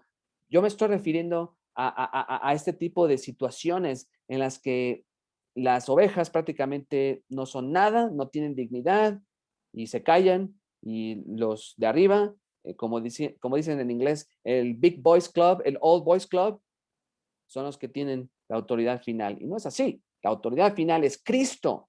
El pastor verdadero es uno solo, que es Cristo. Los demás son pastorcitos, como lo dijo el doctor Acosta, pastores con P minúscula. Y nosotros tenemos la responsabilidad de pastorear a las iglesias con nuestra autoridad, que es Cristo y su palabra. Bueno, entonces tenemos que tener cuidado porque muchas sectas hacen eso. Se aprovechan de las personas y muchas iglesias evangélicas también lo hacen. Infunden miedo, abusan de las personas. Y no nada más no me estoy refiriendo a un abuso físico o incluso sexual, sino me refiero a un abuso también incluso emocional, intelectual. Hacen sentir a las otras personas como tontas, porque como no tienen estudios o porque no saben esto o lo otro, pues ya puedo tratarlas como sean. No, no, no, no, hermanos, todos somos creados a la imagen y semejanza de nuestro Señor y tenemos una dignidad que está impresa o impregnada a través de la manera en cómo nosotros reflejamos la imagen de Dios, aunque sabemos que por el pecado esa dignidad también se ha truncado, se ha caído, pero imagínense, ya estando en Cristo, estamos en Cristo y aún así hay pastores que tratan a las ovejas como si no fueran nada. Las enseñanzas de la Iglesia de Roma acerca de la tradición y la interpretación por parte de la Iglesia, es lo que uno de ustedes, creo que fue Marcos el que lo estaba diciendo, que la Iglesia, ¿qué es lo que pone sobre todas las cosas? Obviamente su tradición, los catecismos, y obviamente ellos de esta manera pues tenían bien manipulada a la gente a través de la historia, y aunque no lo crean, hasta el día de hoy siguen manipulando a las masas. Aseveraciones evangélicas recientes, o sea, han surgido muchas posturas evangélicas, entre comillas. ¿Por qué? Porque la gente no se quiere someter a lo que dice la Escritura. Tras examinar de forma exhaustiva todas las referencias en las Escrituras relacionadas con el tema en cuestión, llego a la conclusión que ninguna de ellas demostraba de forma definitiva si el cristiano puede o no estar endemoniado. Eso lo decía este señor aquí que estoy leyendo. O sea, este sujeto obviamente cree que un cristiano puede estar endemoniado, aunque sabemos que eso es imposible. Vean, sin una postura bíblica clara en ese sentido, se hace necesario consultar a aquellos con mayor experiencia en ocuparse de este problema. Aquellos que trabajan con pacientes afectados de cáncer saben que los cristianos también sucumben a esa enfermedad. De igual manera, los que poseen experiencia clínica en el tratamiento de cristianos son síntomas demoníacos. Han tenido que superar sus dudas y rendirse a la evidencia de que los cristianos pueden estar endemoniados y que de hecho así les pasa a muchos. En serio. Miren, hermanos, yo sí estoy consciente de que el cristiano puede atravesar ciertas opresiones espirituales, una opresión en el sentido de que no estamos andando en el espíritu, no estamos viviendo en obediencia.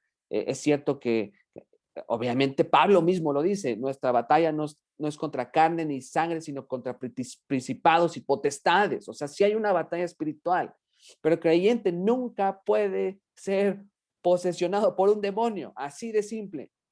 Así de simple. Y esto es lo que este sujeto está diciendo que sí es posible. ¿Por qué? Porque según él, la Biblia no da indicios de lo contrario. O sea, ¿cómo es posible que un cristiano, siendo el templo del Espíritu Santo, siendo el hogar del Señor, por decirlo así de una manera más amplia, cómo es posible que vamos a estar poseídos por un demonio? No puede ser, no puede ser. Entonces, este sujeto, pues podemos observar claramente que, permítame otra vez mi computadora aquí haciendo de las suyas. Otro de estos sujetos dice, la carga de la prueba les corresponde a aquellos que niegan que los cristianos puedan estar endemoniados. Para ello tendrán que presentar evidencia clínica fiable que elimine toda posibilidad de ello en cada caso correspondiente. Ha de tenerse en cuenta, además, que aquellos que niegan que los cristianos puedan estar endemoniados son generalmente aquellos que carecen la experiencia en el área de consejería en casos de endemoniado. Su postura es por ello en gran medida tan solo teórica. ¿En serio? ¿En serio? ¿Sabes qué, Fred? Mr. Dickinson, ¿sabes por qué una persona está endemoniada y lo pueden comprobar clínicamente? Simple y sencillamente porque esa persona no ha sido regenerada. Así de simple. Una persona que no ha sido regenerada definitivamente puede ser endemoniada. Y ¿saben qué? Hay muchos no regenerados que están en nuestras iglesias. Hay muchos no regenerados que incluso dan consejería. Hay muchos no regenerados que incluso predican la palabra. Y hay muchos pastores que no son regenerados hasta el día de hoy. Entonces, esas personas, pues claro que pueden ser endemoniadas, así de simple, pero no una persona que obviamente ha sido regenerada por el Espíritu Santo, porque tenemos vida en él y porque Cristo está reinando en nuestros corazones, en nuestras vidas.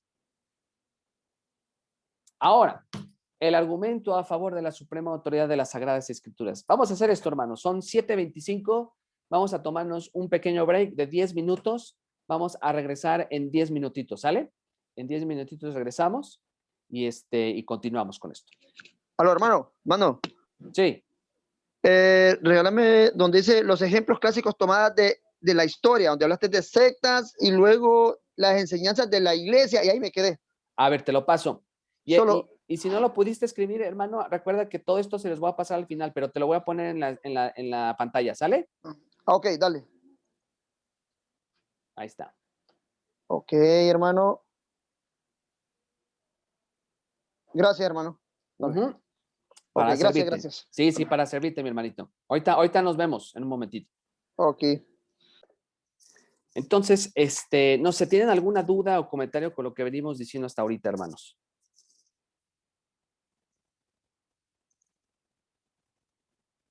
Bueno, parece ser que todos estamos en el mismo grupo, en el mismo barco. Entonces, bueno, aquí ya habíamos visto esto. Entonces, vamos a ver el argumento a favor de la suprema autoridad de las Sagradas Escrituras. En primer lugar, que son citadas como autoridad definitiva por Cristo y los apóstoles. Esto lo hemos estado viendo continuamente a través de la semana. Está escrito, pone un punto final a todo posible debate. También las escrituras son consideradas ley en su totalidad. Por ejemplo, ahí lo podemos ver en Juan 10, 34, 35, que dice, Jesús les respondió, no está escrito en vuestra ley. Yo dije, dioses sois. Si llamó a dioses a aquellos a quienes vino la palabra de Dios, y la escritura no puede ser quebrantada. O sea, aquí nuestro Señor mismo está poniendo la autoridad sobre la palabra revelada, la ley. También más adelante en el capítulo 15, versículo 25, dice, pero esto es para que se cumpla la palabra que está escrita en la ley, sin causa me aborrecieron. Realmente esto estaba hablando con referencia a su padecimiento. Su cumplimiento no puede ser detenido. Mateo 26, 54, 56. Pero, ¿cómo entonces se cumplirán las escrituras de que es necesario que así se haga? En aquella hora dijo Jesús a la gente, ¿cómo contra un ladrón habéis salido con espadas y con palos para prenderme? Cada día me sentaba con vosotros enseñando en el templo y no me prendisteis. Mas todo esto sucede para que se cumplan las escrituras de los profetas. Entonces todos los discípulos, dejándole, huyeron.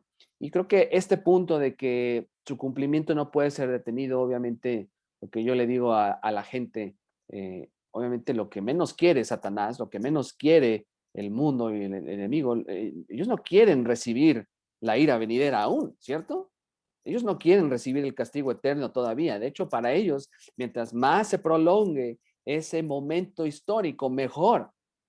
Pero sin darse cuenta del hecho de que tanto el mundo como el enemigo estén tratando de detener que se cumpla todo esto, pues sabemos que tarde o temprano, en este caso, ya habiéndose cumplido todo con referencia a Cristo, su vida, su ministerio, ahora realmente lo que está por cumplirse es finalmente el regreso de Cristo y la glorificación del creyente, así como el juicio final para los que están en contra del Señor.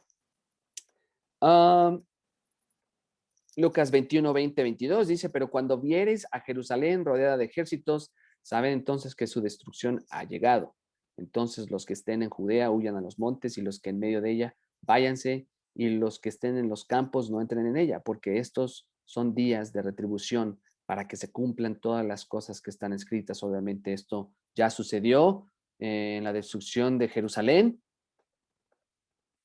En segundo lugar, el hecho que las escrituras sean revelación completa y definitiva de parte de Dios no dejan lugar a otra autoridad en competencia. Así de simple, la palabra de Dios no tiene competencia, punto. El apóstol Pablo resaltó que había de anunciarse cumplidamente la palabra de Dios y de la necesidad de poner el fundamento de la revelación divina.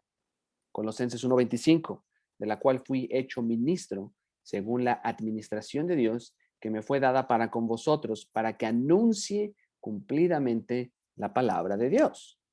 Efesios 2:20, edificaos sobre el fundamento de los apóstoles y profetas, siendo la principal piedra del ángulo Jesucristo mismo. Más adelante en el 3:5, misterio que en otras generaciones no se dio a conocer a los hijos de los hombres, como ahora es revelado a sus santos apóstoles y profetas por el Espíritu. Lutero dijo, no está en el poder del romano pontífice, ni tampoco en la Inquisición, el elaborar nuevos artículos de fe. No hay cristiano creyente al que pueda obligársele a actuar más allá de las santas escrituras. Por la ley divina se nos prohíbe creer en nada que no esté establecido en las escrituras dadas por Dios o en la revelación hecha manifiesta. En tercer lugar, Judas habla de un cuerpo completo de verdad denominado la fe, Judas 3. El contenido de la escritura y aquello que creemos se enfatiza con referencia a la fe. Su contenido es completo, no le hace falta nada. Es lo que es, como decía un primo, es lo que es. Su transmisión de la verdad ha concluido. En cuarto lugar, Jesús declaró que se haría manifiesto con los apóstoles un cuerpo entero de verdad. Lutero nuevamente dijo, sostengo que los concilios pueden en ocasiones errar y que, hecho, así ha sido en el pasado. Los concilios no tienen la autoridad necesaria para establecer nuevos artículos de fe. Un concilio no puede hacer derecho divino de aquello que por naturaleza no lo es.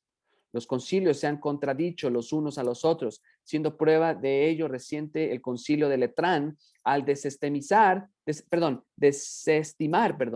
lo proclamado por los concilios de Constanza y Basilea, que el concilio está por encima del Papa. Un simple lego, que el concilio está por encima, el Papa, perdón. Un simple lego pertrechado con las escrituras ha por fuerza de aspirar a mayor crédito que un Papa o un concilio sin ellas. Y en cuanto al decreto del Papa, en lo que respecta a las indulgencias, afirmo que ni la Iglesia ni el Papa pueden establecer nuevos artículos de fe.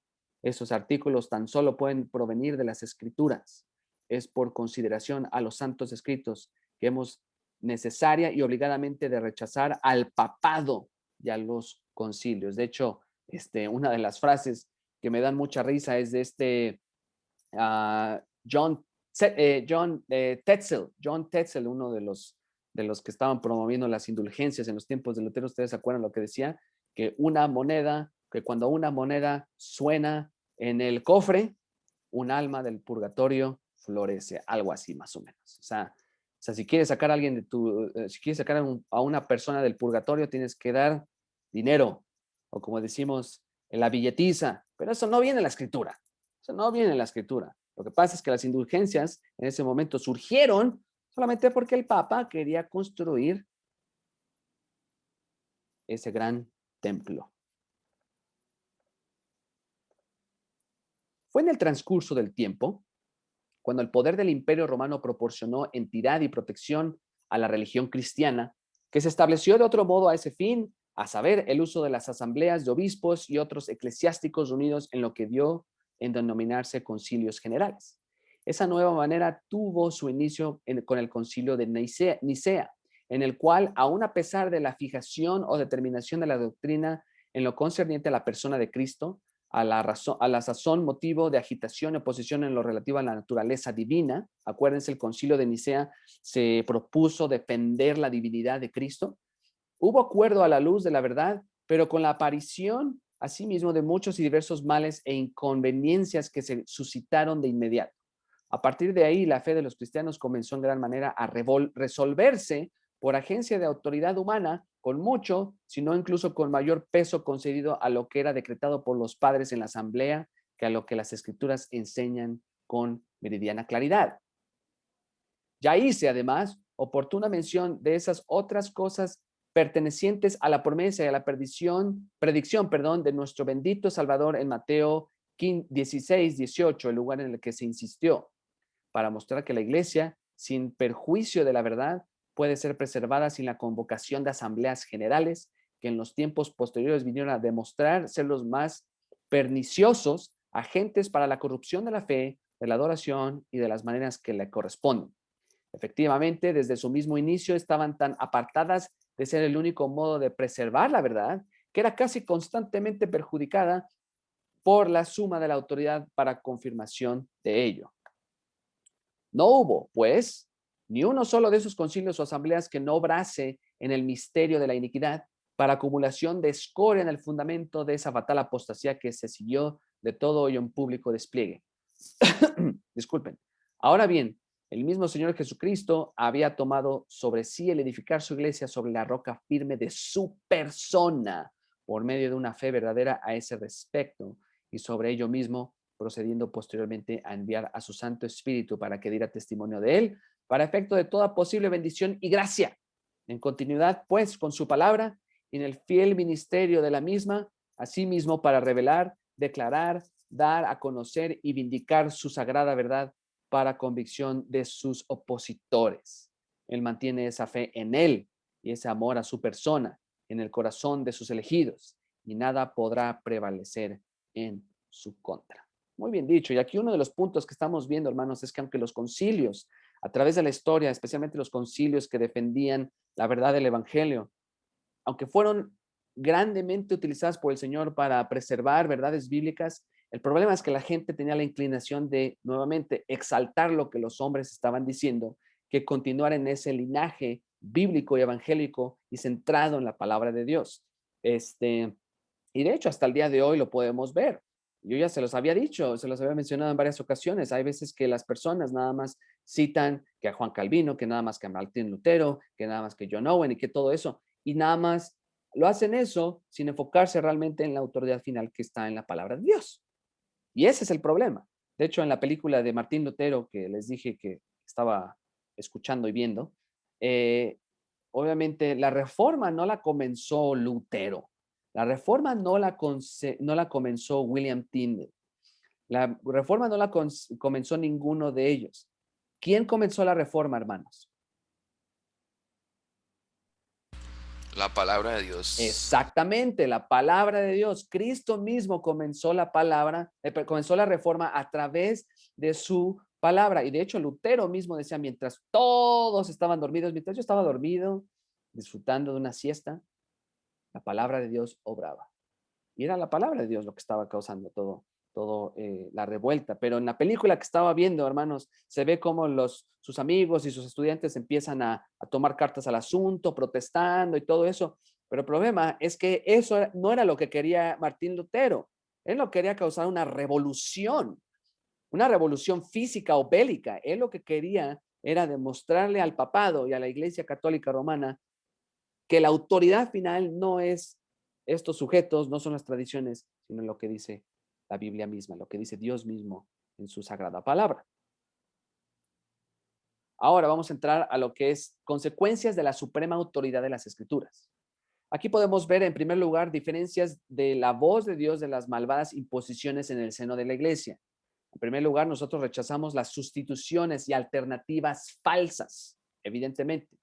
Deuteronomio 18, 9, 14 dice, cuando entres a la tierra que Jehová tu Dios te da, no aprenderás a hacer según las abominaciones de aquellas naciones. No sea hallado en ti quien haga pasar a su hijo o a su hija por el fuego, ni quien practique adivinación, ni agorero, ni sortilego, ni hechicero, ni encantador, ni adivino, ni mago, ni quien consulte a los muertos, porque es abominación para con Jehová cualquiera que hace estas cosas, y por estas abominaciones Jehová tu Dios echa estas naciones de delante de ti. Perfecto serás delante de Jehová tu Dios, porque estas naciones que vas a heredar, y agoreros y adivinos oyen, mas a ti no te ha permitido esto Jehová tu Dios. No prestamos atención a filosofías paganas, a religiones paganas, evidentemente, y obviamente esas enseñanzas que, entre comillas, aparentan ser bíblicas, pero que no están fundadas en la palabra de Dios, obviamente también las rechazamos, por más bonitas que se puedan escuchar. Según a Pedro 2:1, pero hubo también falsos profetas entre el pueblo, como habrá entre vosotros falsos maestros que introducirán encubiertamente herejías destructoras y aún negarán al Señor que los rescató, atrayendo sobre sí mismos destrucción repentina. Algunas personas han optado por seguir métodos humanos para pastorear a la grey, como se los había dicho. Algunos han utilizado aún sus propias preferencias para imponerlas en la vida de la iglesia, bajo la falsa premisa de que es la voz de Dios. Y algunos pastores imponen cosas como solo porque son pastores, cuando en realidad la única autoridad final es la Escritura.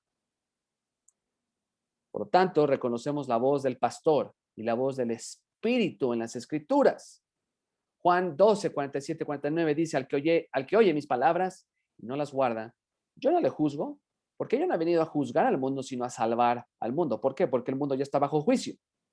El que me rechaza y no recibe mis palabras, tiene quien le juzgue. La palabra que he hablado, ella le juzgará en el día postrero, porque yo no he hablado por mi propia cuenta. El Padre que me envió, él me dio de antemano de lo que he de decir y de lo que he de hablar. Y sé que su mandamiento es vida eterna. Así pues, lo que yo hablo, lo hablo como el Padre me lo ha dicho. Efesios 6, 17. Y tomar el yelmo de la salvación y la espada del Espíritu, que es la palabra de Dios, orando en todo el tiempo con toda oración y súplica en el Espíritu y velando en ello con toda perseverancia y súplica por todos los santos.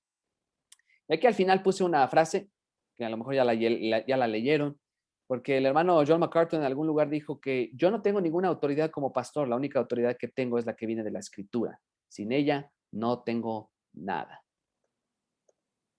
En segundo lugar, también podemos depender de la palabra de Dios con absoluta confianza, no como una metáfora, no como un libro de leyendas o de mitos, como algunos quieren decir. No, podemos confiar en la palabra de Dios con plena confianza, porque sabemos que proviene de Él. Es la palabra que convierte y obra crecimiento. Hechos 20, 32. Y ahora, hermanos, os encomiendo a Dios y a la palabra de su gracia, que tiene poder para sobreedificaros y daros herencia con todos los santificados. Primera de Pedro 2, 1, 2. Pedro, apóstol de Jesucristo, a los expatriados de la dispersión en el Ponto, Galacia, Capadocia, Asia y Bitinia, elegidos según la presencia de Dios Padre en santificación del Espíritu, para obedecer y ser rociados con la sangre de Jesucristo. Gracia y paz os sean multiplicadas. Romanos 10, 17. Así que la fe es por el oír. ¿Y el oír por qué? Por la palabra de Dios. También el acercamiento a la palabra ha de hacerse como un medio y no como un fin. Buscamos la palabra viva en la letra escrita por acción del Espíritu Santo. Juan 5, 39. Y vosotros daréis testimonio también, porque habéis estado conmigo desde el principio.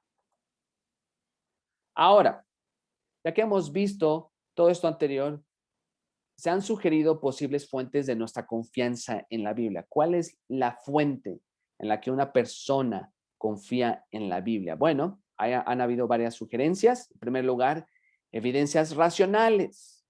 Las evidencias han hecho cambiar a los liberales, pues no creían en algunos hechos. Por ejemplo, ahorita como lo estaba diciendo Wilmer, en cuanto a todo cómo el universo se está expandiendo y también las inexplicables, o más bien la manera en cómo está diseñado todo el cuerpo humano, incluso toda la creación, y al analizarlo todo eso científicamente, algunos liberales, algunos ateos, creo que uno de ustedes me estaba contando que quería desbancar o quería arremeter en contra de los cristianos, y cuando se dio cuenta de toda la evidencia tan increíble, toda la evidencia increíble que hay en la creación de Dios, se quedan así como que, ¿sabes qué? Pues es imposible negar la existencia de Dios. Y de hecho, hoy en día, de hecho ya tiene varios años, pero hay algo que se conoce como el diseño inteligente. ¿Y qué es esto? No es necesariamente que los ateos, bueno, ya no ateos, sino no es necesariamente que los científicos ya son cristianos, no estamos diciendo eso, sino que hay científicos que se han dado cuenta que la evidencia externa, científica, racional, es tan fuerte que ellos han concluido es imposible que el Big Bang sea una verdad, es imposible que la evolución sea verdad, es imposible que vengamos de pura coincidencia, estamos aquí porque alguien nos puso aquí, así es como ellos lo ponen, un ser inteligente. Obviamente esto da pie a muchas falsas creencias como los deístas que precisamente creen eso, creen que hay un ser por ahí, pero el problema es que aunque sí creen en la existencia de un ser supremo, ellos creen que Dios no está relacionado con la historia, que Él está como que por allá y nos creó y ahí nos dejó. Obviamente esto no es así. A lo que voy es esto. Cada vez hay más personas que se están dando cuenta que sí hay un creador. El problema es que para conocerlo, como nosotros lo creemos, es que obviamente el Espíritu Santo los regenere. En primer lugar, que sean llamados, que sean predestinados, escogidos, y que sean regenerados y que finalmente ellos puedan creer a través del estudio de la palabra de Dios. Pero no lo van a hacer, no lo van a hacer, porque no les conviene. Otra cosa también, sí había una, no me acuerdo dónde lo escuché, pero sí hubo una persona que se la pasaba todo el tiempo tratando de demostrar cómo la palabra de Dios era falsa, cómo los cristianos estaban mal, etcétera, etcétera. Y mientras más estudiaba, más y más se dio cuenta, ¿sabes qué, Señor? Tú eres verdadero. Y el Señor utilizó eso para transformarlo. O sea, ya no pudo. Llegó a un punto donde dije, ¿sabes qué? Ya no puedo más. Y por su gracia el Señor lo transformó. Ahora, esto no significa que va a suceder con todas las personas. O sea, no toda la gente va a creer y va a confiar en la Biblia nada más por las evidencias racionales, las evidencias científicas. Tenemos que tener también cuidado. No podemos ser evidencialistas. Como en algún lugar leí que una persona, es que yo realmente nada más creo en Dios por la creación. Pues qué bueno, ¿no? O sea, qué bueno ¿por qué? Porque la misma Biblia demuestra que la creación da cátedra de que Dios existe, pero no es nada más por la creación, hay algo mucho más profundo que esto. Miren, las evidencias arqueológicas, las pruebas para la resurrección de Cristo, la profecía cumplida, la consistencia lógica, etc. Y de hecho yo les voy a decir algo, y esto lo quiero poner así entre paréntesis, pero es importante de mencionar porque va muy de la mano a lo que vamos a estar estudiando el día de mañana. En algunos círculos evangélicos está surgiendo, o más bien, se ha estado promoviendo algo que se conoce como descubriendo al Jesús histórico. No sé si ustedes lo han escuchado. El Jesús histórico y cómo ¿No es el yo, movimiento de Jesus Seminary? la verdad, nunca había escuchado ese término, hechizo seminario, no lo había escuchado. Sí, que precisamente le llaman el Jesús histórico, y donde hacen una investigación de que el Jesús de los evangelios no es el Jesús de la verdadera historia. Oh, ya me ganaste ahí. Pero mira, esta es la cuestión. Dentro de los evangélicos hay un seminario, el cual no voy a decir su nombre porque seguramente muchos de ustedes lo conocen. Este es un seminario de Dallas. No dije cómo se llama, pero está en Dallas. No estoy diciendo su nombre, simplemente les estoy diciendo que es un seminario teológico en Dallas, pero no estoy diciendo el nombre, cuál es. Miren, un seminario como este y otros ha promovido lo que se conoce como buscando al Jesús histórico. Si lo ponemos desde una perspectiva apologética, la defensa de la fe, etcétera, etcétera, uno podría decir, bueno, pues qué padre, ¿no? Que podemos nosotros comprobar a través de documentos históricos que Jesús no fue la invención de la imaginación de los cristianos. De hecho, yo comencé a hacer un doctorado en otra universidad y lamentablemente la universidad descontinuó su énfasis en el Nuevo Testamento, entonces tuve que cambiar. Hice un trabajo de esto más que nada como para refutar o para decir, ¿sabes qué? Realmente esto de buscando al Jesús histórico realmente es algo necesario. ¿Por qué? Porque el problema está en que, según dicen algunos proponentes, que nosotros debemos comprobar de manera histórica que Jesús realmente fue un sujeto, que no fue una invención. Y si hay documentos históricos, de hecho hay varios historiadores y varios escritores que hablan, por ejemplo, acerca de cuando se oscureció la tierra, cuando nuestro Señor falleció, cuando estaba crucificado. Y uno de ellos, un historiador muy malvado, dice que fue un eclipse, no dice que fue realmente un suceso milagroso. Y bueno, lo dice en esas palabras porque obviamente no creía en los milagros y todo eso. Luego hay varios otros documentos que hablan acerca de cómo los cristianos seguían a su líder, a este Jesús y todo eso. Y a veces se rehúsan en utilizar el nombre de Jesús o de Cristo precisamente porque no le quieren dar la seriedad a Jesús. ¿Por qué? Porque son gente pagana. Y estos documentos son eficientes, pero aquí es donde está el problema. Y es lo que decía ahorita Joaquín. El problema de este movimiento de buscando al Jesús histórico es precisamente que causan en los estudiantes confiar más en recursos extra bíblicos, recursos extra, lo que ustedes le quieran decir, para conocer a ese Jesús, el cual la Biblia no lo presenta. O sea, de que la Biblia no es suficiente para realmente conocer a Jesús. Tienes que utilizar diferentes documentos históricos para realmente saber quién es ese Jesús. Porque según ellos, dicen que la Biblia lo único que nos da de Cristo son las huellas, pero nosotros tenemos que buscar al cuerpo entero a través de estos documentos. Entonces, no lo dicen de manera abierta, no lo dicen de una manera así tan liberal, pero es muy peligroso, muy peligroso. Y como les decía, obviamente estos documentos pueden ser efectivos en cierto contexto, pero decir que la Biblia, el Jesús de la Biblia no es exactamente el Jesús de la historia, eso sí es un verdadero peligro. Así que tengan mucho cuidado cuando alguien dice algo del Jesús histórico, todo eso, pongan atención a qué se refiere esta persona, porque seguramente está muy influenciada por el racionalismo humano, la crítica alta, y etcétera, etcétera, etcétera. Entonces, bueno, eso nada más se los quería poner a ustedes. Escribí ese trabajo para ese doctorado en inglés. Si algún día les interesa leerlo, lo pueden leer. Se los puedo mandar sin ningún problema. No lo tengo en español, está en inglés. Con muy mal inglés, por cierto. También documentos extrabíblicos, ya se los dije. Hay documentos extrabíblicos que confirman la Biblia, nada más que estos documentos extrabíblicos no siempre son realmente confiables. Obviamente no tienen esa autoridad final. Documentos que prueban la iglesia en sus comienzos, los narradores de la época lo declaran. De hecho, había un historiador, creo que era Tácito. No era Tácito, era no me acuerdo quién era, que habla. Nosotros, ¿saben qué, hermanos? Nosotros tenemos que tener cuidado también de casi glorificar a la iglesia primitiva, porque sí es cierto, en la iglesia primitiva hubieron muchos mártires, hubieron muchas personas que sí dieron sus vidas literalmente en el Coliseo Romano, por causa del evangelio.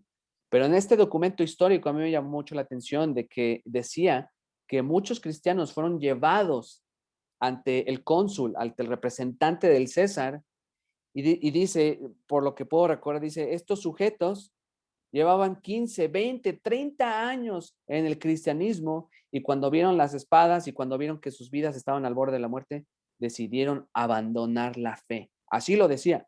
Entonces, no crean que todos los cristianos de la iglesia primitiva eran unos bien entregados. Hubieron muchos que obviamente no eran salvos, que terminaron apostatando porque no querían matarlos.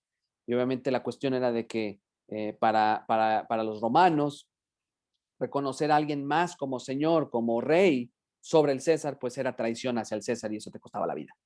Y bueno, muchos de estos cristianos, entre comillas, creyentes, que después desertaron la fe por nunca ser creyentes, pues obviamente se les perdonó su vida, pero evidentemente pues abandonaron lo que nunca tuvieron, que es una fe verdadera.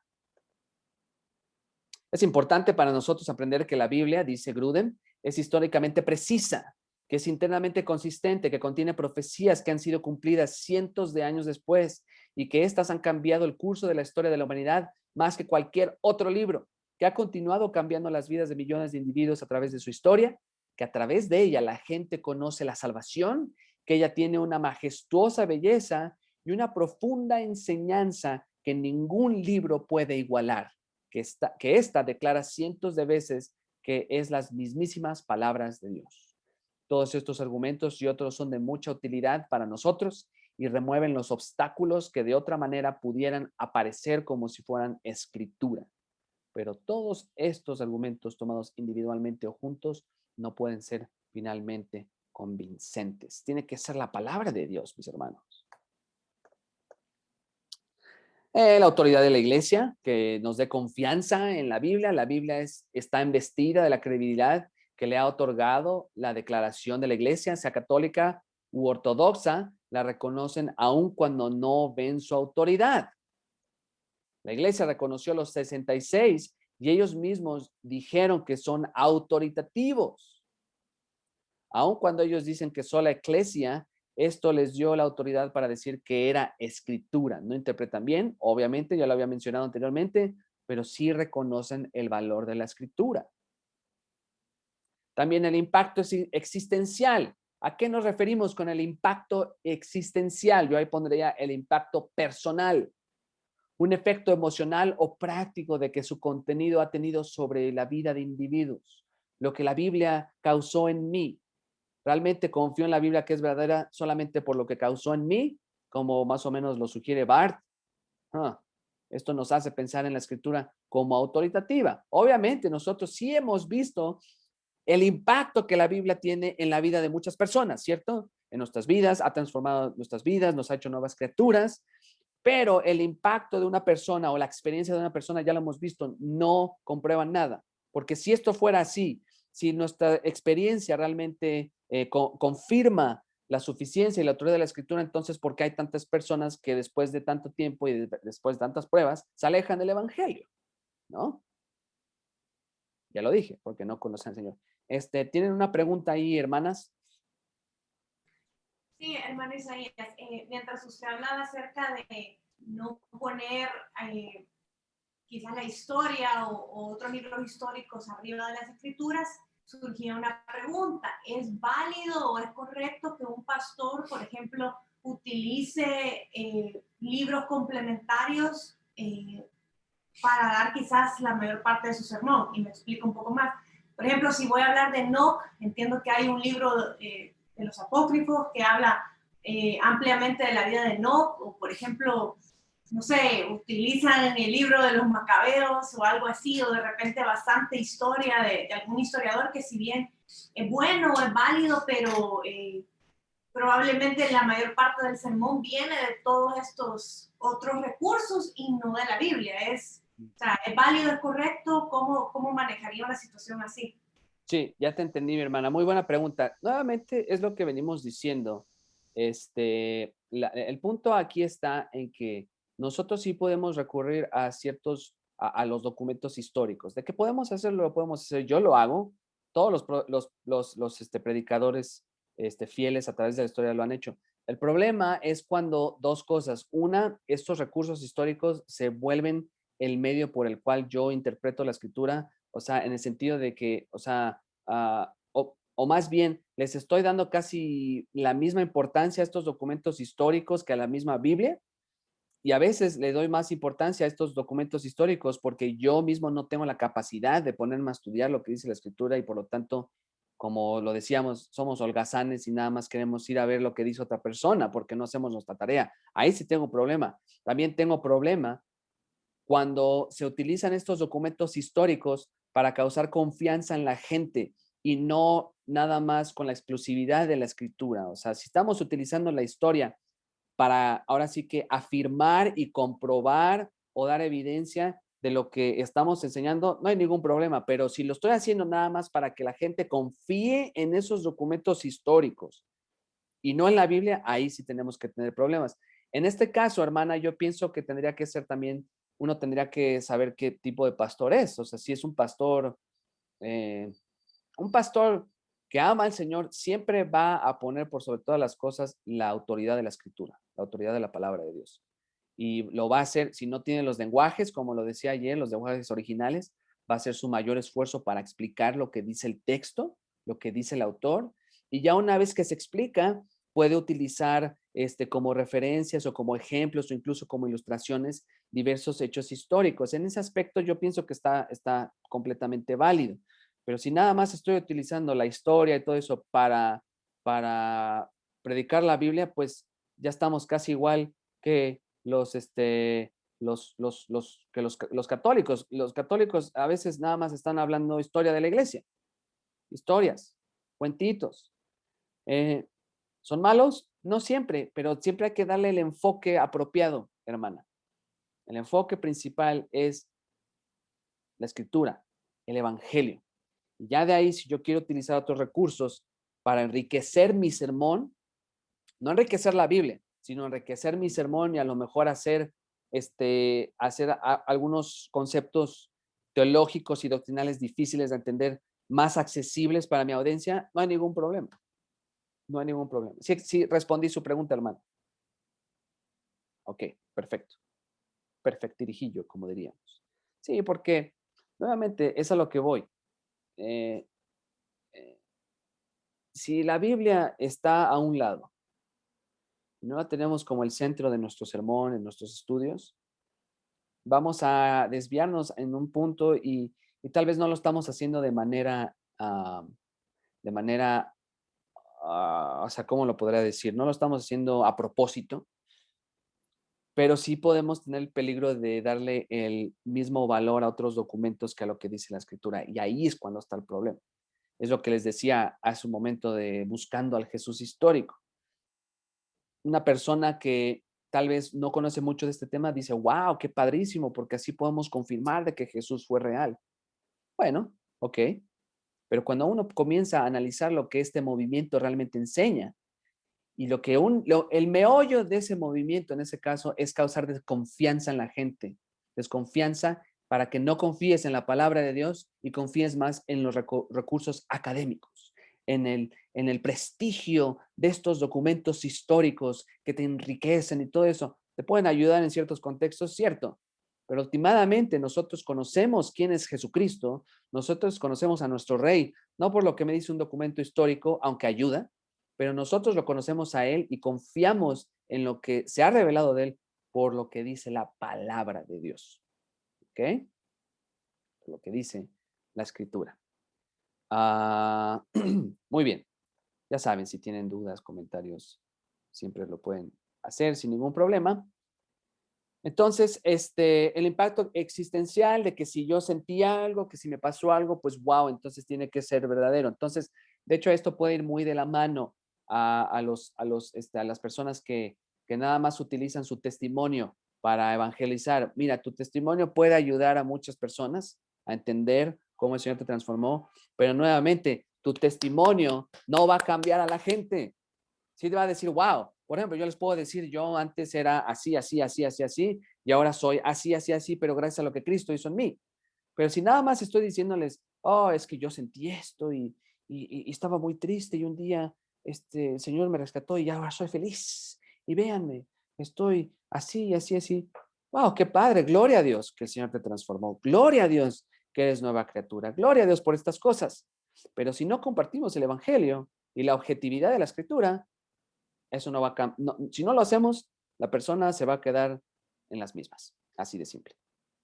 Entonces, siempre, nuevamente, el punto tiene que ser la Escritura, el Evangelio mismo. El testimonio interno del Espíritu Santo, este es el último punto que estamos viendo de esta sección. Y para mí, o para todos nosotros debería ser el más confiable. Esto se le conoce también como el Testimonium Spiritus Sancti Internum, el testimonio interno del Espíritu. Esa frase la promovió o la dijo R.C. Sproul. ¿Qué es la definición del testimonio interno del Espíritu Santo? Las obras del Espíritu Santo a través de las Escrituras confirman la confiabilidad de la Escritura, dando a nosotros certeza de que la Biblia es la palabra de Dios. Es lo que les estaba diciendo el día de ayer. Uno podría decir, bueno, que esto no es un argumento circular. Bueno, sí, pero es aceptable. ¿Por qué? Porque el Espíritu Santo nos convence de que su palabra es verdad y la palabra de Dios nos convence del Espíritu Santo y así sucesivamente. Por lo tanto, necesitamos el Espíritu Santo para realmente confiar plenamente en la autoridad, la inspiración y la suficiencia de la Escritura. La explicación del testimonio interno del Espíritu Santo. Vean, el testimonio interno aquí me disculpo, repetí esta diapositiva, no sé por qué.